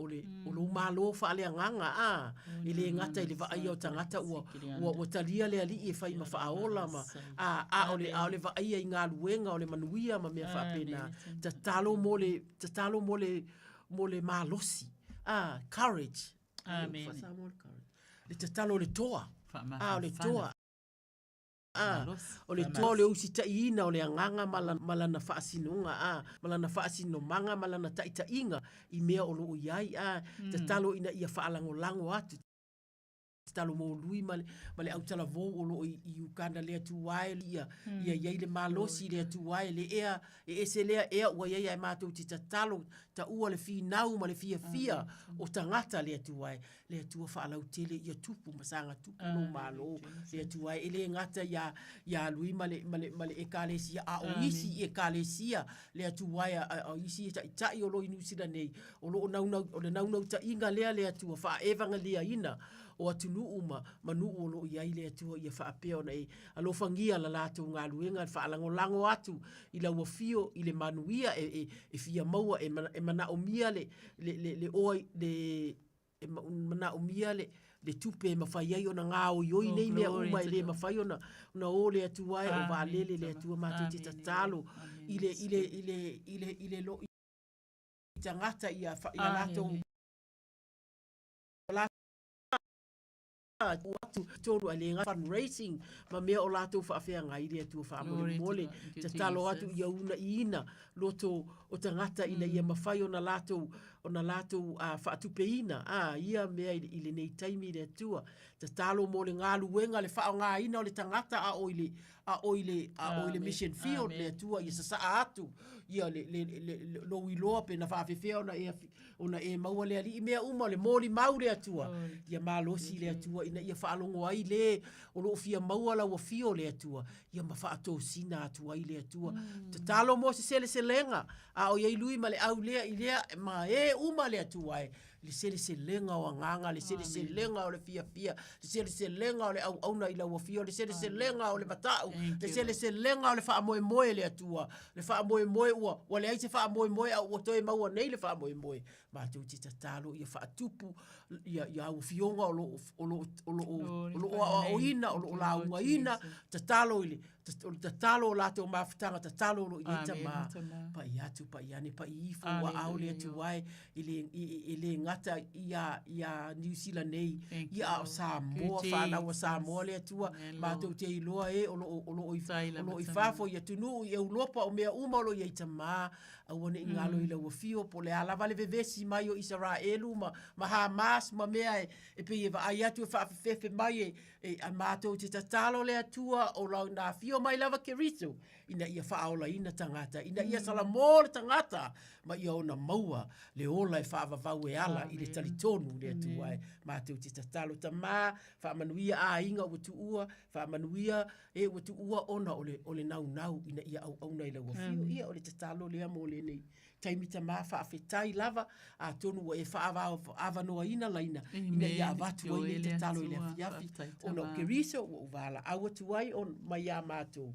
amene ma amene ia le lalo fele se tatalo le stasia ia amene Iova lo mātou utua ese lau lelei ese lau whamaoni o wafionga o oia o le amatanga o e fo o le ngataanga o le ola ma le malosi e mana tua ai le atua ia maota ngase le atua ie o lo mawhati ai wa sauni uni i le oti ai tama e se me whaingata ia te oe lo mātou watua se pa iatu o i lātou na o atu e a mātou a se singa le atua tama anga le lei whaatupu tele to tele i lātou bala au matalia ina o Yesu Keriso e a bea mali i ma whaola. Ai le ngata fo i lea o le to tele o i lātou o lo mawhati e to tono rest home. Tō tele ni tangata o loo penau na manuia. E o atu o lātou a inga ta mama to e awe. Ai na ana tu uai o ai se i o e whai ngā luenga. Ai pei ta ai lea tu e ini si wale ma whai ona awe ona o mawhatianga o loo iai. Ai te talo ai ta maa ona ia ilo wanga le lei ona iai fo. Se ta se o tina. Aleluia. Na ta uate e likirisi masi. E langona ai la le alofa iai. Ona e whai atu iai. Ia Merry Christmas. Ia ai whai maistina. I don't know what Christmas meant. Whai maisitina. O au te no o te saumai o Tara. But 7 years I've been to the hospital, the rest home, nobody comes and see me of my children. Hallelujah. Le nala, o le la e te talo atu ai. E fia whaai lo atu ia te auto. Le mafua anga o lo o mawhatia ai tangata i te tono. O maota nei ai whaftai. Ona o nei no fuanga. Wa sa ngia fo i ele atua. Mo i lato. Pa aftai ai lo mātou ta māpa i ai. Ai le ngata fo i lea. O le malanga le maliu ma le oti. Eva ai ala vale whitangi si te tonu o whale mai. O te tonu o rest home. Oh, glory to your name, Lord. Ai whaftai o le to atele o i lato. Mo umana whai o le te talo o le whaotang. Mamali liwa tua i lava. E matau tia lava oelo mātou ta mā.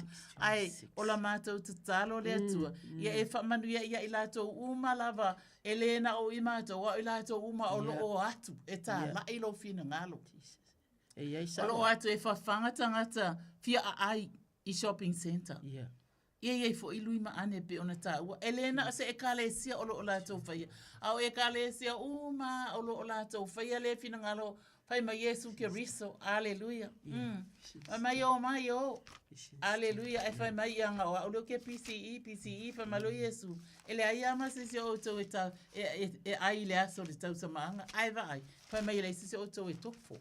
Ai fai mai o lo la ia ene me o lo ia e ta wasa o e pipili. O ele ta waloa. Aleluia. Vi ia o elo mata o tua. O e abatu ia ele fa o tanga. Praise God. Hallelujah. Ei, le tala whanua no e to atasi lava e lena to e tepa i tua. Ole mea lea Samoa. Awane i to e tepa tātou i tua. Awane i pei tātou o le hawa alota. Na to e tepa lo i tua. Ua mai mawai ana wha manuanga ala ua o tua ele manuia. Oh, praise God. Hallelujah. Ni ia mawha ne ina le suafa o ta mā sunga i whawhenga e kale se olo o lātou whaia ni ngā luenga mai o lo ta talo pea. Ia whaafitai po iona le nei ala leo o lo whaalongo mai to a tele nisi o whawhenga inga o lo ta talo atu ai. Matala i atu. Amen. Pai whi au maasani oi fui lui. Ma, oh glory to God. Hallelujah. Ia vi ia lava le tātou atua. E me se fwele sunga ia sau. E tango ata atu pese ale atua. Ia vi ia ile atua whamani a tele fo ita maa i lo atali.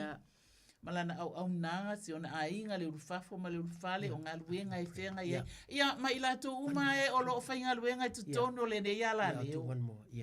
I le suafa maru malo iskariso o whaife au o whawhenga inga. Aleluia o le au whaasala lau tamaitai. Ia mali i o le ne iala leo lo matau atua. Whaamanuia ia i lato matama. E tatalo inga fo ilo tamau ainga mo le nei fo i leiti o. Bi ia oelo mata utua. Ia e mai se lava le sunga le whawhenga inga o loo whapena na whawhenga iei ma le whaletua. I au nanga mo oelo mata umtai. Ia lo whatele atu sa moa ele ni whiawhi tari tonu i le anga le leo le atua. Ua mata uole mawala au atua ini. Amene. Amene. Amene. Amene. Whawhitai sanga. Ia o la tātou te talo muri muri le ua asanga. Asau. Le tātalo muri muri o le tatalo le nei. Mo tātou uma lava a whai e te le fia a wai le tatalo lea o le tatalo lea o le au tatalo ma whai taunia fio ngā lea tua. Whai mai, ta mai e tatala atu o mātou loto ma o mātou tangata i laua fio. Whaatanga laua fio lea tua e te a fio mai. E te fio mai e te fesoso ani ia i mātou. I taimi o lo mātou vai lea tua. Lea tua, nā o laua fio e mawhai ona ia ave e se ina. le atua ave se ina ni mea o lo tuta ia ai la mātou sa vali ma lau fio e a matatu lava ia te a unei o lo tautala. Ia po o ai se tasi ta mātou te tatalo le atua ina ia whaapea o na mātou whaatanga ina atu lau fio le atua. Ina ia iloe tangata e ia ila fio. O mai ni loto fou, ni mawhau whaunga fou. Whai mai le perfeta o Esekielu. O te avatu ia te outou le loto fou. Mo outu i te tonu ia te outou le anganga fou. O te avesea le loto ma a mai o outou tino. Ma o wavatu ia te outou le loto a ano. Wow, ta mātou te whawhetai le atua. Mātou te mana o mia la wafio. We need you, Lord. Iso se a inga lava. Iso se e kālesia e le ato atoa i mātou. Ai mātou te tatalo ma mātou tutu i le vai le nei taimi. Le atua e. Ina i o mātou langona lo mātou fia maua ato atoa la wafio. A whai atoa nei tai auto e wha atoa a le atoa ta mā na o la wafio lava le atua. Au mai ni loto fau pe o na mātou. Pe o na mātou wala au atu i le nei a fita mā. Sanga ma sau i le mātou wheanga iai matangata ma le mātou mori mau wha akerisiano. Ta mā ia a mata ia i mātou. Ia a mata i mea o lo mātou iai ia i loa mai a mātou taito o lua. Tāne po ia whanau le atua. Lau whanau o ai uma ina ia i loa mai le atua e. O loo iai lau a fio le atua i te tonu iai mātou. Ta mātou te mana o mia o le tausanga ua fou. Ua fou le tausanga le atua. Mātou te fia fou foi. Whai mai la paulo le awha umai i le mātou ta talo ta mātou. Toi ave atu i luma o lau a firu. Whai mai paulo o le mea lea o te tō atuli ai i le ta mā. O ia ua wha aingoa ina i le a inga uma o i le langi ma le lalolangi. Ina ia fua i ina ia te outou e tusa ma le whau la i o lona mamalu. Ia wha amalo sia outou le mana. E lona lava nganga i le tangata i te tonu. Ia nofo mau ke rito i o mātou loto i le whaatuatua. Ina ia mawaa ma whaavae ina i mātou i le alofa. Ia mawhai ona lelei, ona iloa lelei i mātou, ma le aupa ia uma, o le winga o le lautele, o le umi, ma le loloto, ma le maualunga le atuae. Ia o mātou iloa fo i le alofa o ke rito ta mā, ua siri ese e le mailoa. Ia whaatu tumu ina i mātou i le tumu uma lava mai la wafio ta mā o le au ngani ma le tatalo atu le atua. We need you, Lord. Mātou te mana o mia la wafio. Ona o ke riso wa mātou wole atua. Amene ma amene. Pafitai sau. Ia. Sa moae. Ia atonu o lea ua tātou o mai mālo sanga. Mālo lava le tatalo. Mālo le sa ili. I le afio ngā le atua. Ia sa moa. Ia ua. Wa uma o la tātou puluka lamele nei wa uma lisi ui whaafetai o le whaatou whaaso i fuatu ia o tau le nei taimi ia whaafetai mo ta talo ma la tau whaalongolongo mai whaamalo si mai e mana o mia fo i mātou o tau i le tele o taimi uma i o salo me me tō moele nei Tarsanga se yuli politi o atua tō whaia soifua Samoa.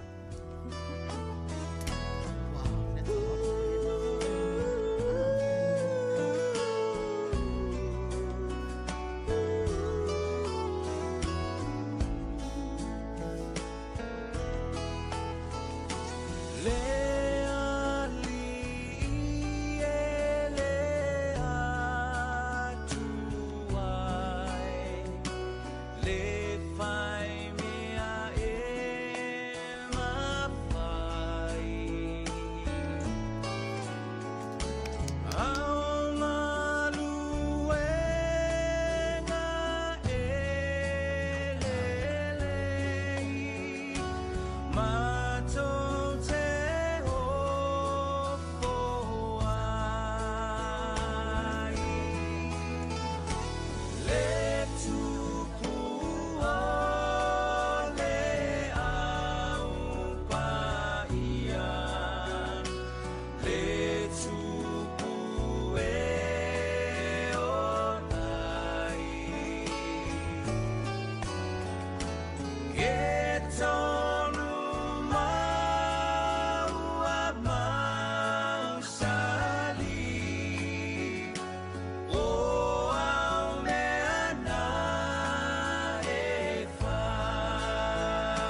Why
Ole se fonga matango fio le tau whātui eri tau walpini ma le pesele na ia pe ona whaamatafi e tua i le tātou porkala me lea li ie lea tua whaatase ma le si fonga matango fie ia o se uso ia Tanielu Pelite. Ia pe ona i le tātou pesele na pe ona whaafonga me le tātou watinu tāu o le tatalo. Pala le tele o mea tāu o le neila lulangi. E pauanga me tāu e tangata o le tatalo. Ia le lawa whaamatafi atu le tātou porkala me le tue. Foi mai i le nei vai aso ia malota mana onga, maota mana onga, tātou tu mau le tatalo, mana tua te itai o le tātou watinu ui lau tatalo. Pauanga, tatalo, ana pongi, tau atue i la toi, i lumo le atua. A pe foi o na e tele ina e le fie i telo fai unga. Well, o le tatalo so soani mo oe, so soani lo mafafau, ia maisi o tonu o tātou ainga, i le telo ne mau me tupu mai. O ne ngalo talo le simolesi, i le amatanga o le nei te usanga. Tātou porkalame na le talo mo oe te foi mai i le aso freile o le vai aso a sauno lus fulu minute o na tā leo le tūla e se fulu.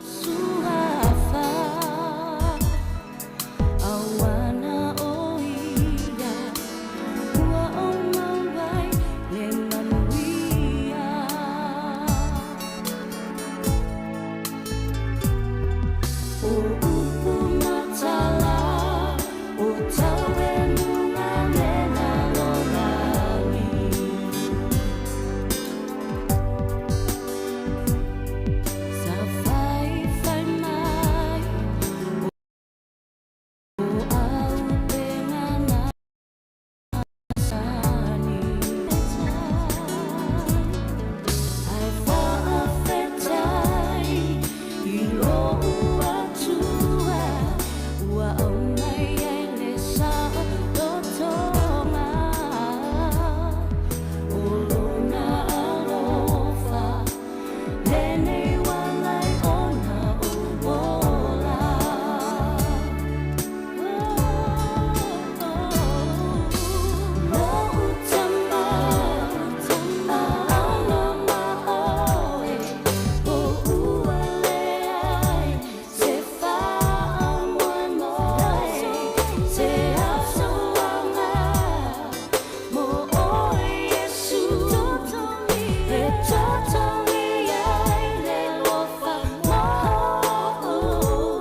Talofa Samoa.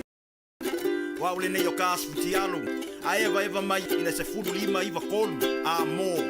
Radio Samoa. Vevela a. O esi la fia e iwa tesi ma le tolu wha miliona ta la le se leni ale UTOS, ua toi whaasafua atu i ona sua o lua wha. Whai sau teo ngā tupe e teo whaafainga luenga ai lau se leni ina ia vape whaatau nuu se wha moe moe tā ua a lau a inga whaape e ka le sia. Whao ngā au nanga le ANZ po le talofa voucher, le M tā la, ma le My Cash e ala i le Click X. Whaafsota i mai le ono valulima lua ono iwa whaiva, le www.utos.ws, po le e-maili o le info@utos.ws, po le Facebook, le UTOS. Le whaaputu ngā tupe teo whaafainga luenga o le mawaenga tausia Samoa, teo whaafainga luenga e mātou lau seleni, ai sele e oe le manuia. O e mo mia singa luenga le customer service, hospitality, po le avea fo ima leo leo. E tele o mautinoa, po o whea a matai. I le MSL training, mātou te whesoa soani atu. Mātou te mālama lama, o le amataina po le toi fo i atu i aonga. E mawhai ona whaafainga tā. Ai olo o iai le mātou au whesosoani wha maoni. E taita ia malangolango ina oe i lau malanga. O le MSL training, o se a inga. O se no fuanga i langolango ina oe, e wha malo si au, ma wha manatu atu lau sini wha atu. Asi i le msltraining.co.nz. Pevala au loa, le o valu se lau, lua, fa, tolu valu. O lolu manai, e a mata atu, i inei.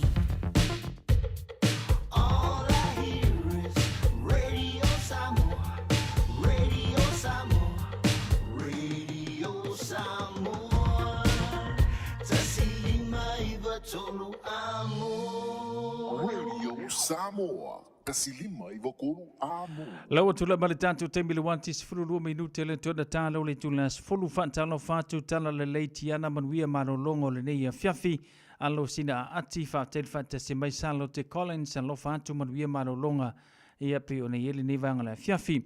Amelia Mikaele Lucia Mika le uluai whaatel whaata se mai ia ma le to telo nisio tātou paanga pe o nei ai Malia Losa na Tasi Kuresa ia alo fatu fatel fata se mai le nefu vanga la fiafi patalo fatu fo ia lo sana se ula le mafuta mai ia le ngata fo lea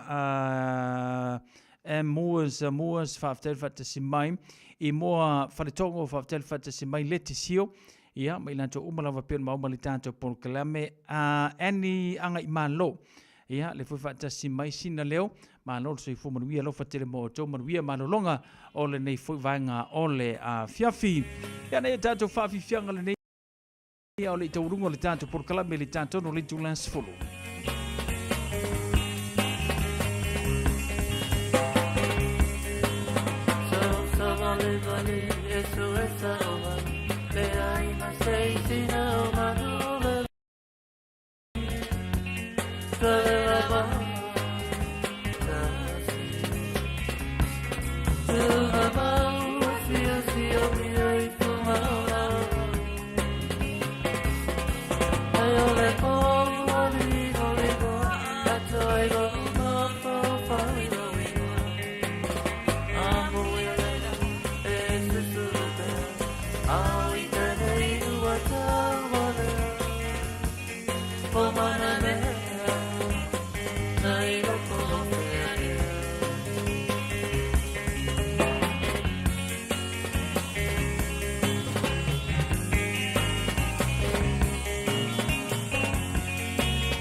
i va tolu amo. Avia maua sosa, Omega Ka, Iana Loi Moa, Omega Ka, Savale Taumofie, Omega Ka, Fili Mai Loile, Omega Ka. Omega Cars, lua selau Diabetes Drive i Manukau, po le telefoni o iwa lua fitu 5 tasi lua. Susu mai Manukau ne, Omega Ka, Umalole Keisile, Omega Ka. A whaialo sa ili sea o ngā a mata molo walu. Aua loe te toi popole o le Galaxy Childcare e tele o na la lai au ki lani i saute.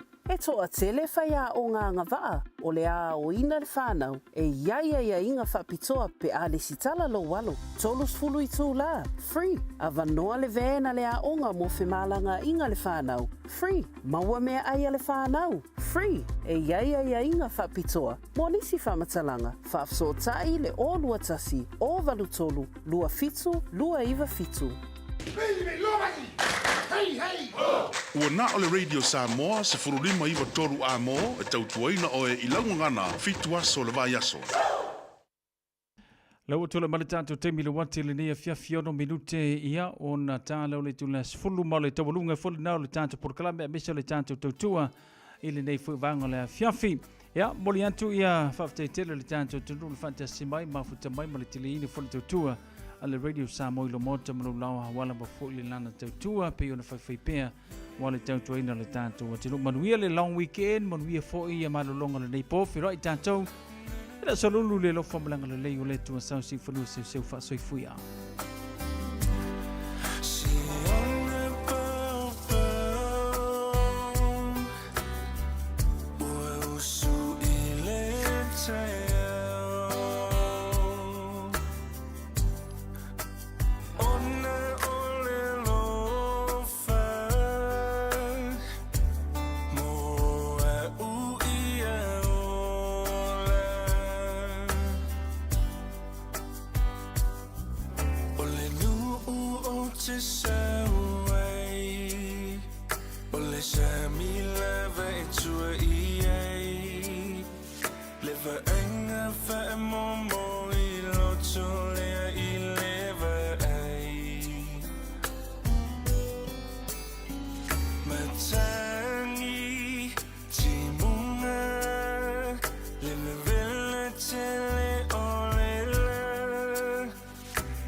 So, my let's say,